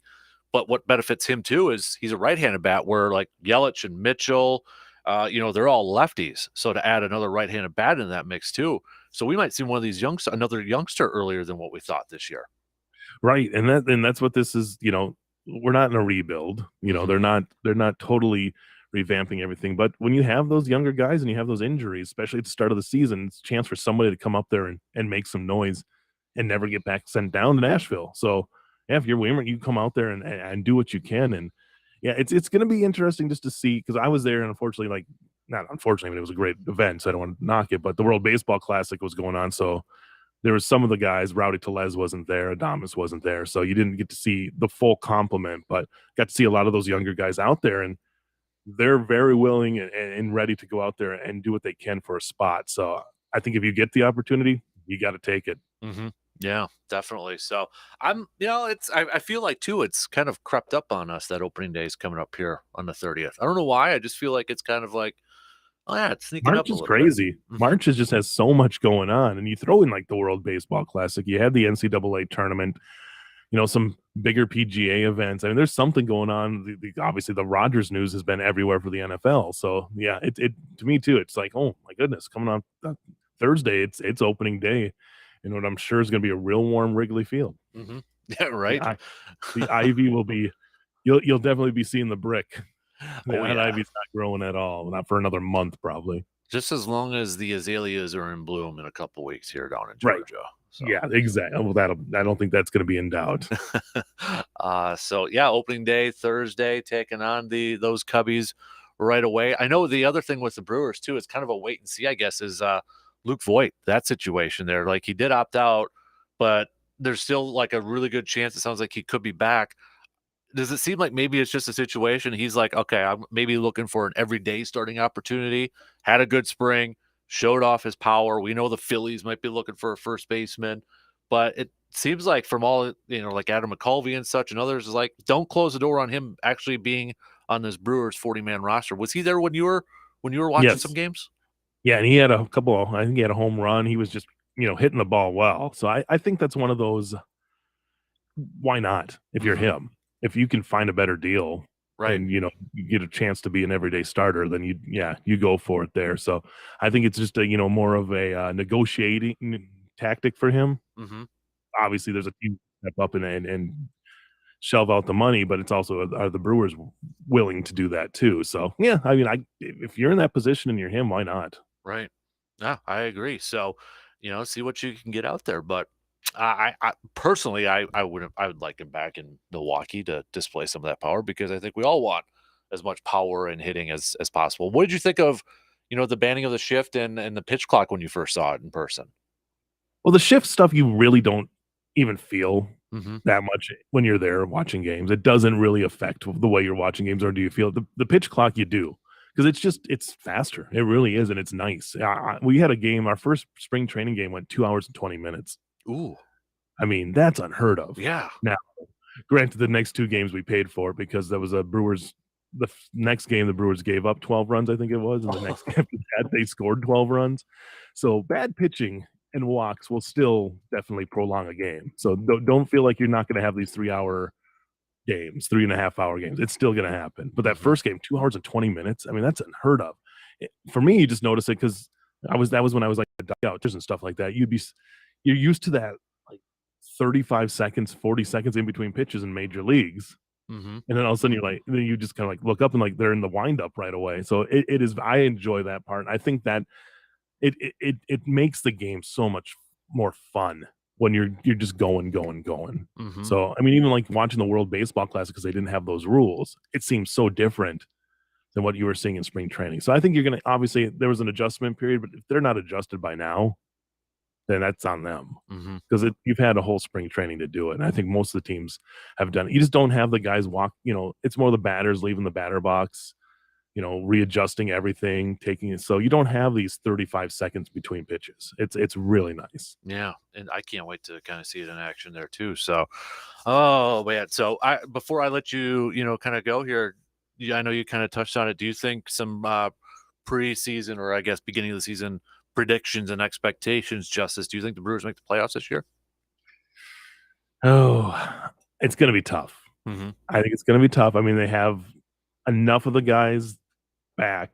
If somebody like Yelich can get back to close to where he was, I think they can. I think they have enough of a core in that lineup. They just got to be, they got to hit better for average. That was and you can hit the home runs and stuff, but you can't put so much stress on your pitching staff like they've done the last couple of years where it's either on them or not. Hmm. Give them a little bit of breathing room, and I think, yeah, they can do it, but it's going to be interesting to see if the hitting's there. That to me is the biggest question. I think the pitching is going to be fine. I think it's Hmm. the hitting.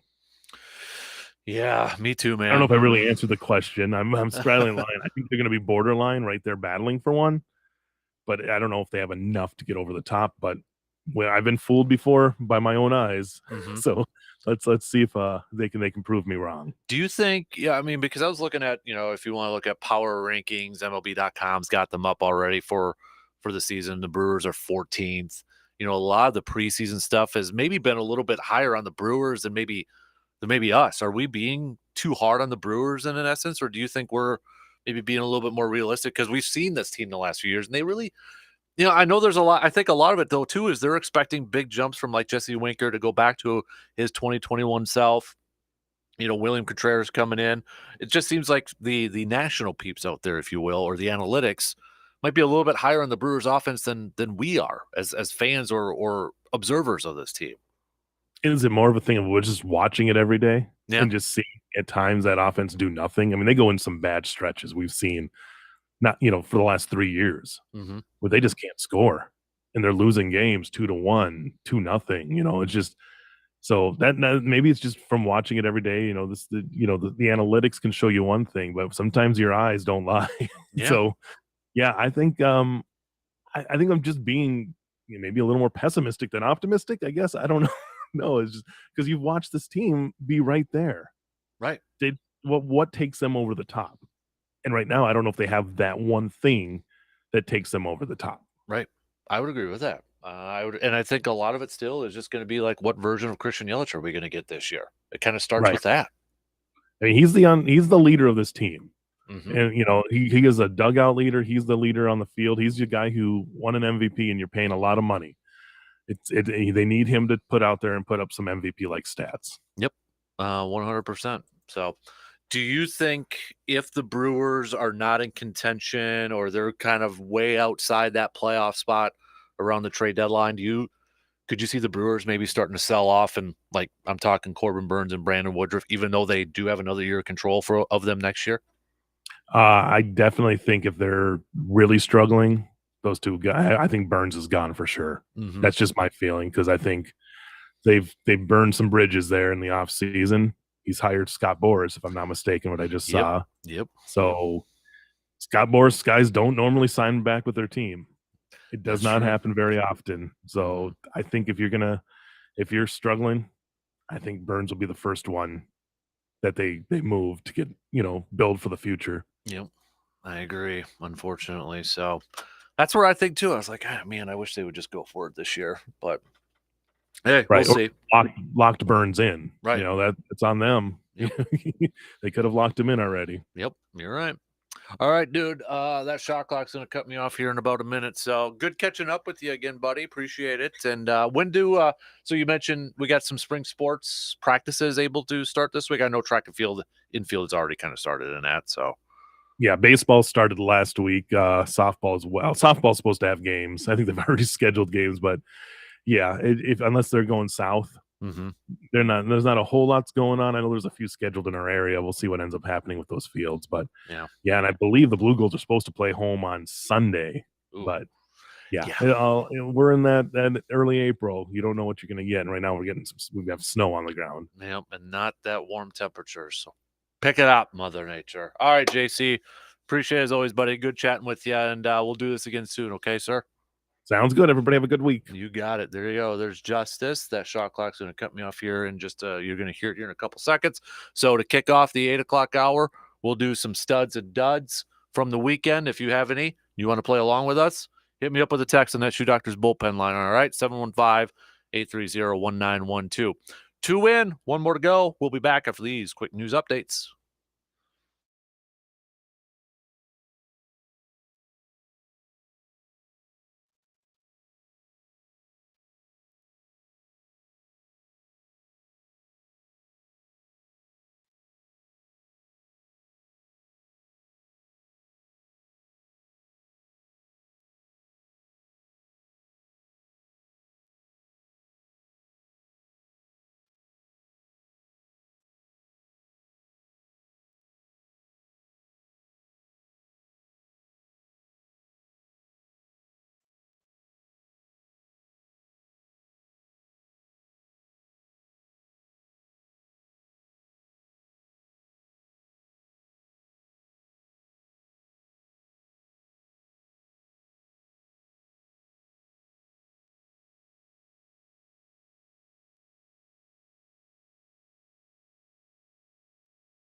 All right, third and final hour on this Monday morning, flying on by right now. Appreciate you tuning in, however and wherever you may be checking us out. Dan Kasper Show is on the air. Radio dials, you got a couple of those, 105.1 FM and then 790 AM online, sportstalk1051.com. Also, the video stream up and rolling on YouTube, Facebook, and Twitter.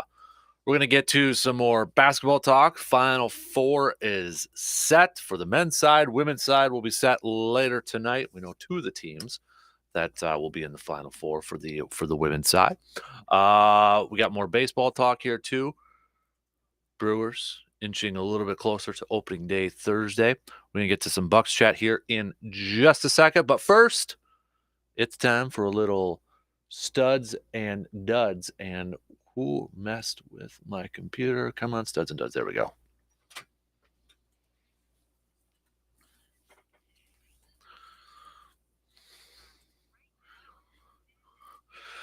All right, so I'll just tell you, it's all college basketball related for my studs and duds here. My duds is clearly my bracket and me being overconfident in how my bracket was shaping up right before the Sweet 16 started. I had all Final Four teams left. I had all my Final Four teams left. By the time the Elite Eight rolled around, it was done. Or I think I had one right. Yeah. I was just like done. It was done. I don't have any more now. None. I was in good shape. Zip. Zero. That's why I mentioned my Monday morning quarterback for this morning. My second guessing myself. You could put I know some people will probably put like the official in the San Diego State Creighton game at the end there. Me not copying my kid's bracket because he's in first place right now, 5-year-old. So, but my dud is my bracket, like a lot of you probably right now, but I'm okay with it. I'm okay. But I was feeling pretty darn good before the Sweet 16 started with all Final Four teams left, and then zero. None left. My studs can go with all the Final Four teams there with FAU, 9 seed getting in, 5 seed in Miami, 5 seed San Diego State getting in, UConn. I know there's a few people, I don't want to say a ton, but there's a few people that were kind of high on the UConn one. For me too, that would be like my second guess is like I thought about putting UConn in there. They were playing really well, but I went against it. So, but nonetheless, congrats to all the Final Four teams that are in it. The other one, though, I wanted to put for a stud, and I mentioned it in the first hour, but to revisit it, is Caitlin Clark. And she has been, listed on studs and duds or cream of the crops a few times already this year. But again, yesterday, in an Elite Eight game with a Final Four berth on the line, triple-double, 41 points, 11 of 19 for shooting, 12 assists, 10 rebounds. She scored or assisted on 70 of Iowa's 97 points. That's 72.2% on her way to being named the most outstanding player of the regional. Her triple-double yesterday, her 6th of the season and 11th of her career. It contained the second most points of any triple-double in Division I history. It's just, 40-point triple-double against Louisville to go to the Final Four. Outstanding. They will face the winner of tonight's matchup between Maryland and South Carolina, who is the undefeated and defending national champion. And here's the thing, too, about Caitlin Clark after the game. She said, honestly, it felt like one of the most calmest I've ever felt before a basketball game in my life. Just ice cold. Ice going through her veins. I mean, the confidence from her game. She's one of the best basketball players, college basketball players I've watched in my life. One of the best shooters in the game, too. Just, it's amazing. If you haven't watched her game yet, if you haven't watched her play a basketball game yet, make sure and do so in the Final Four. I mean, she is a special player. So that's those are my studs and duds for this morning. I forgot to hit up sports nuggets of the day, so let's do that. There wasn't a lot, but sports nuggets of the day brought to you by Ansay Associates. It was 1917, the Seattle Metropolitans of the Pacific Coast League of Canada defeated the Montreal Canadiens and became the first U.S. hockey team to win the Stanley Cup. Let's go with 1989. Sports Illustrated exposed Pete Rose's gambling activities. The magazine article alleged Rose bet on baseball from the riverfront dugout using hand gestures with an associate. 1994, Magic Johnson became head coach of the Los Angeles Lakers. He coached the final 16 games of the 93-94 season.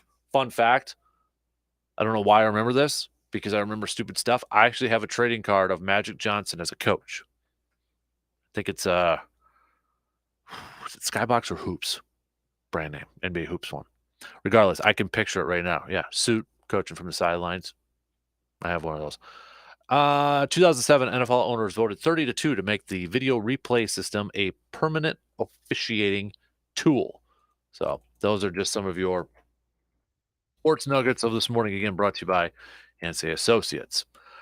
Bucks are in action tonight. 8 more games left in the regular season, and they are holding on to that 1 seed in the Eastern Conference by a very slight margin, 1.5 up on the Boston Celtics for first spot for that first seed in the Eastern Conference. Tonight, the Bucks take on the last place Detroit Pistons. Pistons 16-58 overall in the season, the worst team in the entire NBA record-wise.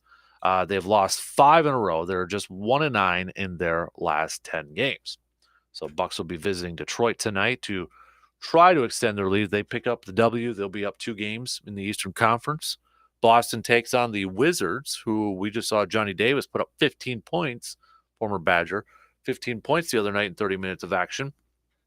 But Boston will be taking on the Wizards Tuesday before the 2 teams meet up on Thursday. Bucks will also play the Pacers Wednesday before that game against Thursday. I'll be curious to see how the Bucks kind of approach that Indiana game, because it is a back-to-back. Would the Bucks kind of, quote, load management some players to go into that Boston game, since it is a back-to-back, where guys maybe got a little extra time off to prepare for that one? I'll be curious. I don't know. I don't know if they're thinking about it, but with just 8 games left to go in a battle for that Eastern Conference, we know health is incredibly important, especially for this Bucks team. Could we see a scenario where that Indiana game, and I mean, Indiana's, they're 3.5 out right now for that last spot in the Eastern Conference, 3.5 out from Chicago. I wouldn't be surprised, I guess, if, especially on the road, if the Bucks in that Indiana game maybe rest some of their players, because the following night they're at home against Boston. So, but I think what would kind of help alleviate that or make that decision is tonight's game against the Pistons. Take care of business against the Pistons tonight, and then maybe that decision will be made. Because if you lose to the Pistons tonight, I don't know if you can sit guys against Indiana. I don't know if you can do that. But if they win tonight, maybe you can rest a couple of guys because it is a back-to-back. They do get a couple days off before their Philly game after that Boston game, Friday and Saturday off, and then this coming Sunday, the 3rd, will be, the 2nd will be that home game against Philadelphia. Then it's Washington, Chicago, Memphis, and Toronto. And right now, during that stretch, not to look too far ahead, but if you're looking at that stretch, Washington, they're 3.5 out. We'll see what happens there. Chicago's still holding on to that final spot. They've got something to play for. Memphis, obviously Western Conference. We'll see. Toronto might have something to play for in that final game of the regular season too, because they're in the 9th spot in the Eastern Conference standings. But as we mentioned in the first hour, another team in the Eastern Conference has clinched a playoff spot. That would be the Cleveland Cavaliers. Cleveland's playing extremely well right now. Won winners of 4 in a row, 8-2 in their last 10. And they're creeping up on Philly right now for that 3rd spot. They're just 2 games back from Philly for that 3rd spot. Philly's 4 back from the Bucks for the number 1 seed overall. But no team in the Eastern Conference has clinched their division yet. We've got 4 teams that have clinched a spot, but nobody has clinched their division yet. It's a little bit different in the Western Conference. Western Conference, 2 teams have clinched a spot, and both those teams have clinched their division. That's Denver and Memphis. Denver holding on to the 1 seed, but Memphis right now playing some really good basketball. 6 wins in a row. That is the longest current winning streak in the NBA. Active winning streak right now. Is that the right way? Current. 9-1 in their last 10. So they're trying to catch up to Denver for that 1 seed. They're 3 back. Sacramento's 5 back from the 1 seed, 2 back from Memphis for that second overall seed. So with just 8 games left in the regular season, Milwaukee's sitting at 53. I think they will, if I were to do a little prediction sort of thing here, I think they will win 5 of their last 8. I think they'll win 5 of their last 8. They get a W tonight. I think they can beat Indiana, even though if they're going to be resting some guys. I think they split between Boston and Philly. So that's 3 of the 5 there. And then those last 2 games, it'll be interesting to see where the Bucks are in the standings, because I mean, if they got the 1 seed wrapped up by the time they play Chicago or after they play Chicago on the 5th, I don't see the Bucks really playing their guys against Memphis on the 7th at home or on the road against Toronto on the 9th. If they got things wrapped up with just a couple games left to go, I don't see the Bucks playing their guys, or if they do, it's not going to be extended minutes. It's not going to be a lot of minutes out there. That's where I look at these this week. This week is something to kind of keep an eye on in terms of maybe that they can create enough of a gap where they've got that 1 spot locked up, or maybe it'll get really close and where they've got to play those games at the end of the season against Chicago and Memphis and Toronto and kind of go all out and get that 1 seed. Something to kind of keep an eye on. But again, tonight's tip against Detroit is going to be 6 p.m. So coverage will begin on 105.1 FM and 790 AM at about 5:30. All right, let's take a quick break here. Your Final Four is set. Who are you picking? You got a redo. You got a Final Four challenge here. Who are you picking to go to the championship and win the national championship? You got San Diego State. You've got Florida Atlantic, UConn, Miami. Who you picking, and who do you want to see win? You have the chance to hitch your wagon up to one of these teams and be a fan for a weekend. Who would you like to see win the national championship? Who do you think's going to win? Who do you like to see win it? Maybe it's the both. Maybe it's both, or maybe it's the same team for both those. What do you got? Let me know. Hit me up with some text, comments, tweets, Facebook, all that fun stuff. Quick break, and then we'll be back in just a few minutes.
Got some basketball alumni trash talking from Jake from State Farm. I love this. Studs, my boy Fred, also known as Drip. Guy was a walking bucket in the alumni basketball game. In his own words, this is a farmer's game, and I'm the gol dang combine. That's some pretty epic trash talk there. Dud, also from the Bloomer alumni tournament. Josh from the classes 8904, getting teed up in their second loss of the tournament and having to sit a whole half. It's the end of the road for you old boys. Go back to nursing home. Hey, I'm part of the 04 class, not Bloomer, but I'm an 04 class guy. Already getting lumped in there. We got Richie sticking with his UConn pick. Got Kevin saying my head says UConn because the kid has a bottle cap challenge too. Hart wants Miami to win. I feel like Jim Larinaga deserves to win one, and if he does, he can retire at the podium while holding the trophy. Yeah, that's honestly, Kevin, what my picks were in the first hour too. Was I don't want to say I've always been a Jim Larinaga fan. Oh no, I didn't know who the guy was till George Mason days. But since that Jordan Mason days and just kind of watching from the outside a little bit, especially since he's been at Miami, I've been a Larinaga fan the last few years. And I agree with you. Like my heart, if I had to hitch my wagon to somebody, to a team right now, I'd probably go Miami because of Jim Larinaga. I'd like to see him win it. So that's who I'm rooting for, I guess. But I think if I had to pick with my head, yeah, I'm going UConn. I mean, UConn has just been outright dominant in this tournament so far. I mean, they look like a dominant one seed so far. And they haven't shown me anything that would suggest that I wouldn't pick them.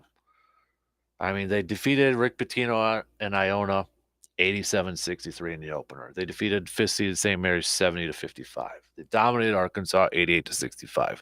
They took it to Gonzaga 82-54. UConn just looks absolutely dominating right now.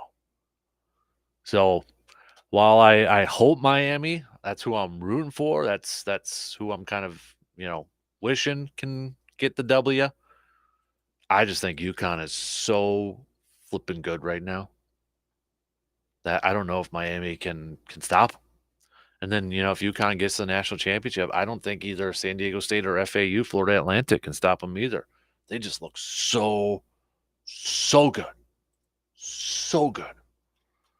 So, but if you want to see the leaders on our High V bracket challenge, you can head to our website, sportstalk1051.com. Click on that. Even if you're not, I believe, even if you don't have a bracket in there, but you're just kind of curious where everything's at, you can check it out there.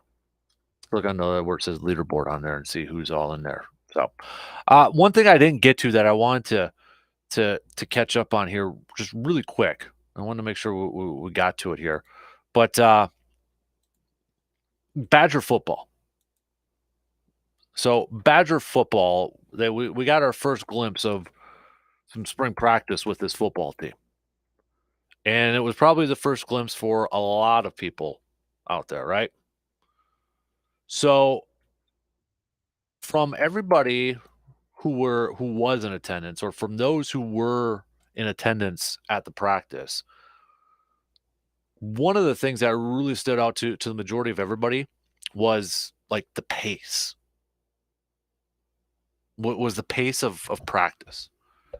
It from reading a bunch of different articles out there from the media that was at practice, that was the thing that stuck out to a lot of people out there from all these years. Badger football, it's maybe a little bit of a slower pace, the power running game and that sort of thing, but the pace of practice was quicker. It was a lot. And just kind of reading some of the stuff too, if you wanted to get kind of a glimpse of maybe who was first team, should be no surprise on a lot of these, but Tanner Mordecai was the quarterback, first team. Braylon Allen, duh. But Braden Lockheed was the quarterback for the second team. Nick Evers was working as third team quarterback, but he had some. Watched a couple of them.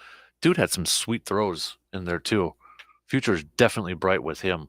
I think at that quarterback position there, but that was a lot of it too. Not to kind of rehash it, but it was a little over a 2-hour practice, and the speed, the tempo, is what caught everybody. Like, oh wow, okay, yeah. Which we all kind of knew that that's what the offense is going to be like this year with Phil Longo at the offensive coordinator spot.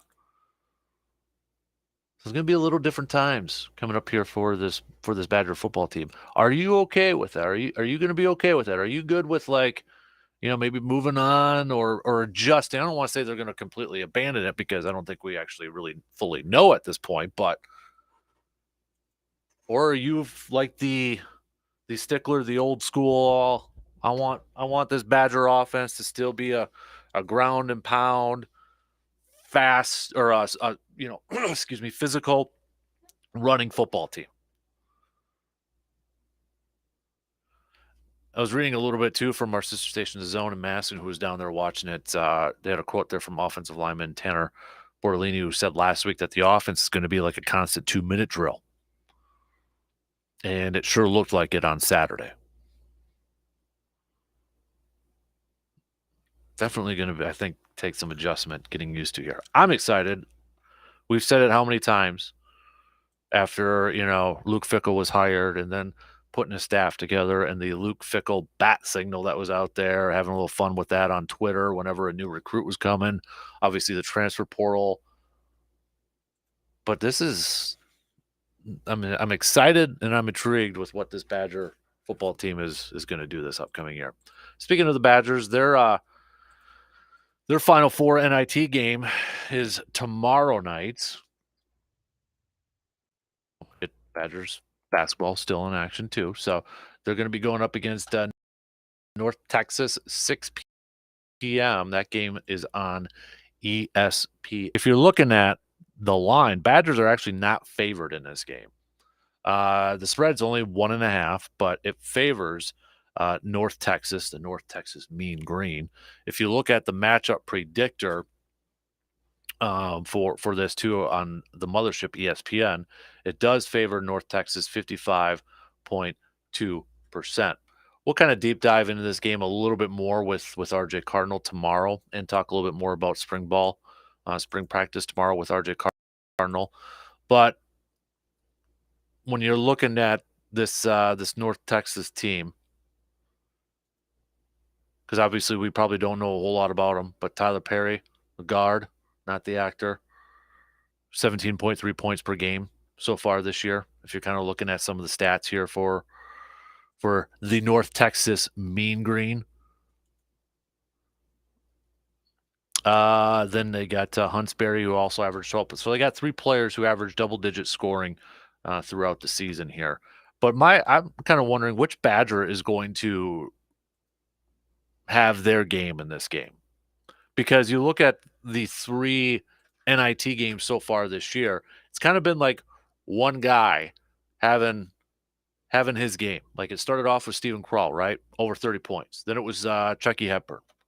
You have 27. It was Klesman. So are we going to have a new guy? Is it going to be the Connor game? Is it going to be the Tyler Wall game? Who's going to be that Badger that can lead his team to the NIT championship? Who is going to be that Badger? Who do you think it's going to be?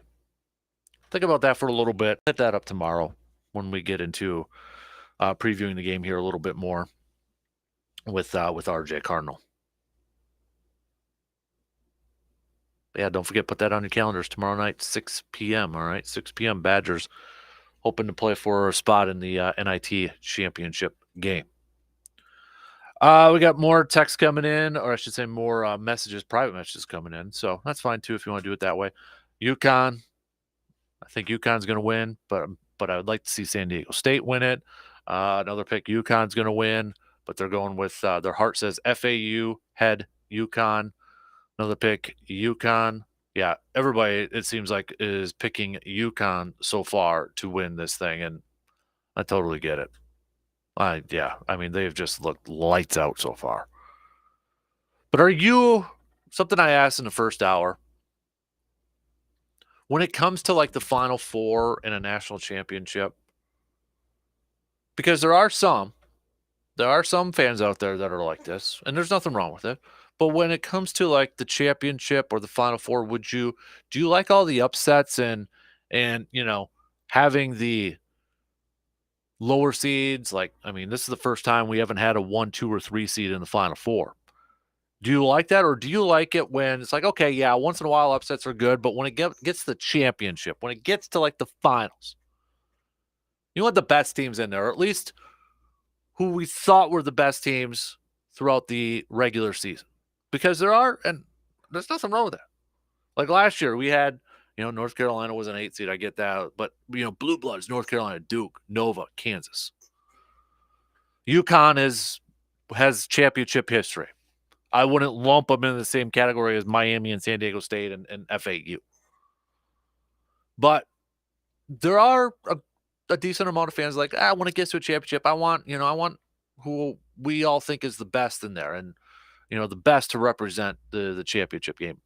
Are you of that mindset, or do you like what March Madness has provided this year? And it's been all over the place. And the other factor in this too is, I know some people have been kind of talking about it. Does NIL, how much has the NIL been affecting, the tournament, maybe providing a little bit more parity? There's a lot of talk, Miami really used that. And maybe that's something that doesn't get enough attention on, is like, okay, with these other schools, if they've got good NIL programs or opportunities for these athletes, does that create more parity for this tournament? We talked about it mostly with like football and such. And I know there's been a debate, like, initially a lot of people thought, oh, wow, the big programs, they're just going to benefit more from NIL.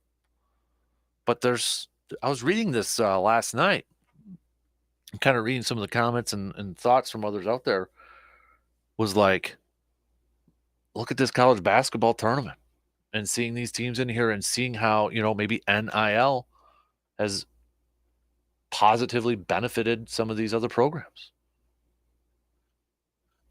Maybe it's a small sample size probably right now, but we'll see kind of how it goes in the next few years. In terms of like, do I prefer Cinderellas or, these teams in compared to like higher seeds? I'm fine with it. I'm fine with how it is right now. I've loved this tournament. I thought it's been entertaining. I love parity. I love the fact that we can't just like, look at the seeds and just assume it's like, oh, yeah, that's gonna be a blowout. I don't want that. I want competitive games throughout. May bust up my bracket and I may be out of, got a spam call out there. I may, bust up my bracket or, lose out on a competition or something like that. But if I got some good hoops and it's a 10 seed versus a 2 seed that goes down the wire, or in the first round, a 16 does upset more 1 seeds, I'm on. I'm all about it. I love this Final Four matchup here. I think UConn's gonna win it, but seeing different teams in it, refreshing it up a little bit. Let's do it. Let's go. Will it be like this moving forward with NIL and all this other factors in there? Well, we'll see. I mean, you still had, like Texas and Xavier, Gonzaga in it. I mean, going down the stretch there. But no, I've enjoyed it. And I don't mind if it's a 9 seed versus a 5 seed or a 4 seed in the NCAA tournament championship. I don't mind that. Just because you're a higher seed doesn't guarantee you anything, or it shouldn't, allow you to just, sweep on through your region or your bracket. Got to play your games. Got to take care of your own business. If you think you're one of the best teams, or you believe you're one of the best teams, prove it and win these games, for crying out loud. Go out there and get the job done. Alabama didn't do that against San Diego State. Texas blew the second half lead against Miami. Houston didn't get it done against Miami either. We know Purdue fell in the first round. Kansas fell to Arkansas in the second round. Does Bill Self being there on the sidelines make a big difference? I don't know. The way UConn's been playing, maybe they get by Arkansas, but I probably wouldn't have picked them against UConn.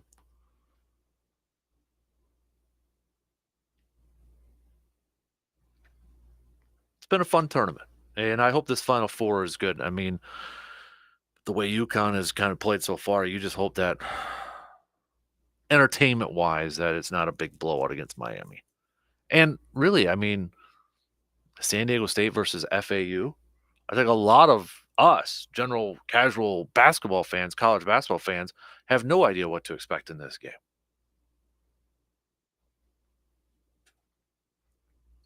All right, let's take a quick break and then finish up here. We talked a lot of baseball, but we'll get back to a little Brewers chat here with opening day coming up in just a few days.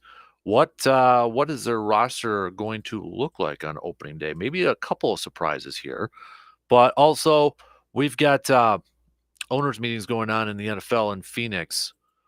Do you think they need to adjust the punt rule? Do you think the punt just needs to go away? If this argument sounds familiar to the kickoff, you'd be right. But it sounds like the NFL is possibly toying with the idea of adjusting the punt now. I mean, what are we doing here? We'll tell you why they're thinking about possibly adjusting the punt. Plus, hey, now maybe the official countdown is here because we are just a month away from the first round of the NFL draft.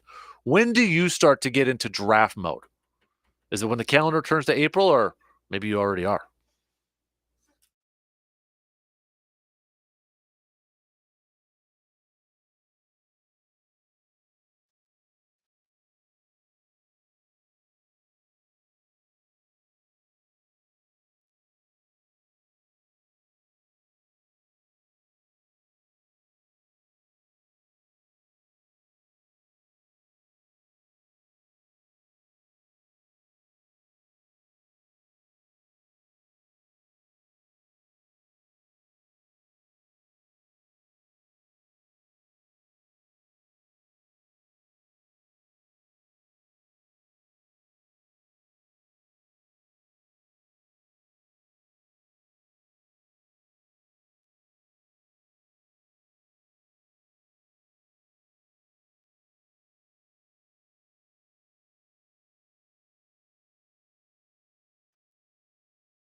Yeah, pretty much everybody's picking UConn now.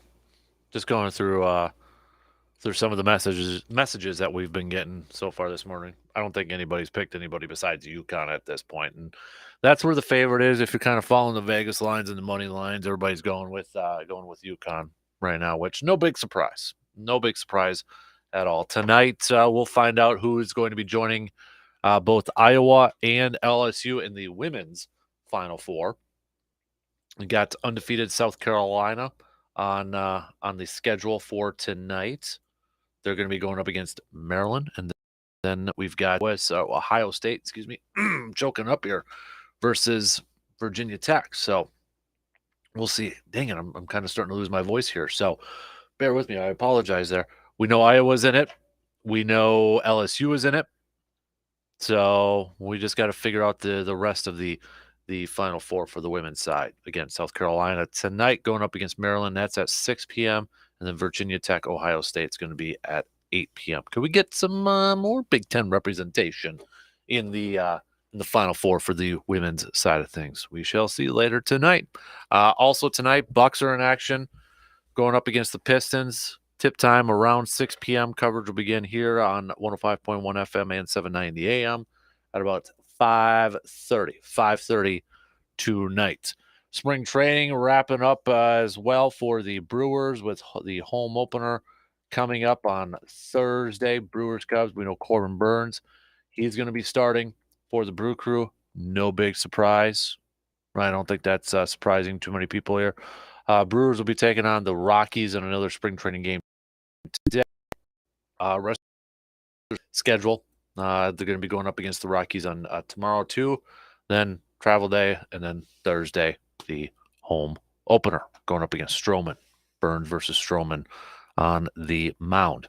So some moves already for the as the Brewers try to trim down the roster to 40. Keston Hiura not going to be on that 40-man roster. We know Naquan's not going to be out there for the outfield too. Maybe potentially opens it up for one of the youngsters, notably Joey Weimer, to get another right-hand bat into that lineup.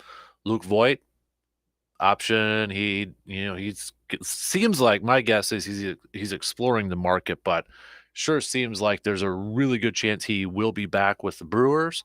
Maybe just kind of seeing if there's an everyday starting opportunity out there for him, but we shall see. Kind of keep your eyes open for that one. If you're looking at MLB.com, they've already got, with opening day, opening week here, power rankings. The first edition of their power rankings coming up here. The Brewers listed at number 14. Twins, 13. Your number one team, probably no surprise, is the Astros. You got the Braves at 2, Padres at 3, Dodgers at 4, Mets 5. The rest of the top 10 is the Yankees, the Blue Jays, the Phillies, the Mariners, and the Cardinals. So that's your top 10 power rankings. They also did some predictions on some season league leaders, individual-wise. Only one Brewers mention in here, in case anybody was wondering. It was strikeouts for Corbin Burns, leading the National League in strikeouts, which, again, is probably no big surprise either.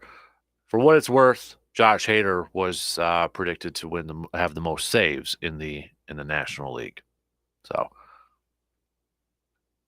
otherwise, home runs, Aaron Judge in the AL, no surprise. Pete Alonso, Mets for the NL batting average. Freddie Freeman for the Dodgers. I don't think there was too big of any surprises out there or anything like that. So, speaking of opening day, though, if you want, got maybe looking for somewhere to catch some of the action, we'll be hanging out at Hy-Vee for a little bit there. I know the game doesn't start till like 1:20, 1:25, but they're around away some Brewers Cubbies tickets for that July 4th afternoon game. So if you want your shot to win it, it's going to be a little QR code. I got a couple things printed off. They're sitting on my desk. All you got to do is bring your cell phone, scan it, QR code, boom, you're entered. That simple. So put that on the schedule for Thursday for a little opening day action. If you want to come out and hang out for a little bit there. So, but it's going to be coming here. Wear your swag too. If you're a Brewers fan, wear your Brewers swag. If you're a Cubbies fan, hey, wear your Cubbies swag. right? I'll be wearing. I'll kind of decide what I'm going to be wearing. Do I bust out the Yelich jersey, or is that like bad luck or good luck at this point? I don't know. Nah, I'll bust it out. Gotta bust it out, right? All right, what else do we got on the docket? We talked a little football here too. Owners meetings going on, competition committee going on. Will they change the punt or not? Ugh. Apparently, it's the most penalized play in the NFL, and it's also the play that most injuries occur on. There's some speculation, some talk. Could they be changing it or altering it? I'm good with bringing it out if it's a touchback, bring it out to 25. Make it consistent with the kickoff touchback. I'm okay with that. But the whole, kind of getting rid of the gunners or anything like that, I don't know about that one. Nah, I don't know about that one. But maybe if you're a Packers fan, you're probably like, yeah, get rid of coverage teams. Get rid of all the coverage teams because that's something we've struggled on. But then at the same time, it's like that's the only thing that the Packers have. That's Packers are the only thing that they have done this entire offseason has been fortifying or bringing back some of their special teams players. Keyshawn Nixon, they just brought back their linebacker who led the team in tackles on special teams. Wilson, those guys. They're bringing back those guys. So, but I don't know. I know the one punt. The whole I was reading on Peter King this morning. They were talking about bringing the punt out to the 25 instead of the 20 is to hopefully have more teams go for it on fourth down at the midfield spot. But I mean, for anybody who might be thinking, oh, just get rid of the punt all together, it ain't gonna happen for that team that's like or it's like 4th and 1 at their own 1 or 2. That ain't gonna happen. So they gotta do something there. So punting game's not gonna go completely away. But I don't know. We'll see how that pans out. The other one was flexing Thursday night games. I think Roger Goodell and the NFL would love to do that. Logistically, I don't know how you can do that, but whatever the NFL wants, it sure seems like they can do and pass and all that. So we'll see if that actually does become a thing or not. Since it's owners meetings, maybe this is when Goody and Joe Douglas can sit down and figure out a package for Aaron Rodgers. The latest talk out there is it seems like Green Bay is really asking for a high price tag for Aaron, asking for that first rounder is the rumors out there. But now that these two are probably face to face, assuming both are in town, or at least some representation of both sides are in town, maybe this is the time that it can get done. Can hash it out, can work it out, and that sort of thing. We'll see. But it sure seems like that's kind of the hold up here is that the Packers are asking for a first round pick. Now, could the Jets trade both their second rounders and maybe trade a second rounder and something else to move into the background or back end of the first round, get a back end first round pick, and then ship that to Green Bay? I don't know. I don't know if Green Bay would if that's what they just want a first round pick. They just want a first rounder, or they have their eyes set on that 13th overall pick. But I think obviously the big thing that's holding this all up is the fact that Aaron Rodgers probably can't commit to past a year. And even if he does verbally say that, do you trust it? I got a feeling this thing's going to have a lot of contingencies in place. There was going to be contingencies to begin with for like future picks, but I wonder if it might just even be a little bit more complicated now. A lot of escalators, a lot of, levels to hit, playing time, years of service, advancing throughout the postseason, maybe even like statistics that Aaron accomplishes or something like that. I wouldn't be surprised if there's a lot of that stuff painted in this thing. But same point, and I totally get for Green Bay wanting to get the most out of, their price. They want to get the best deal possible. They want to get the most out of it. But I think it would also be best for both parties too to just the sooner the better at this point. Wash your hands, move on. It's not a talking point anymore. Both teams can go their ways and focus on their 2023 teams. Focus on the draft I think Green Bay wants draft picks for this year. Maybe the Jets are kind of saying, hey, we'll give you a first rounder if he comes back for year 2, but it won't be until 2025 or something like that. I don't know if Green Bay's all gung-ho about that. They probably want the pick now. 1 month away from the draft, though. First round of the draft. Do you kind of start to get into draft mode now, or maybe when it turns into April? Let opening day get through. Let March Madness get through. Let the Masters get through. But I check out the mock drafts whenever people post them. Whenever the draft experts out there, whenever they post them, I tend to look at it. It is kind of interesting to see that. I mean, it's not that big of a shock. It's a huge need, but the majority of them are going Green Bay at tight end for that 15th overall pick. I don't know if they're going to do it though for 15th overall. I don't know. I don't know if they would do it.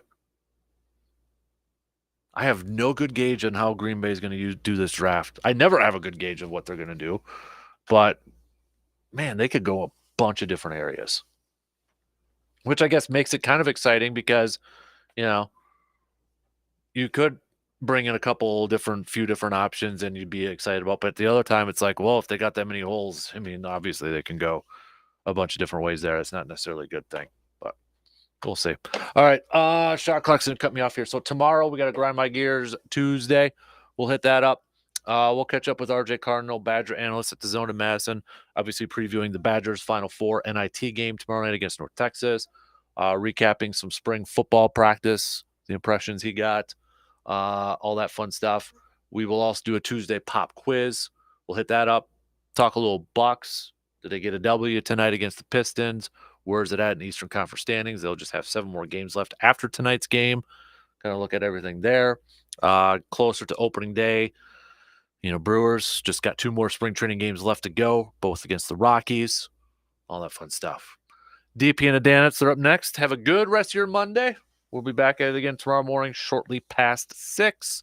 Talk to you then.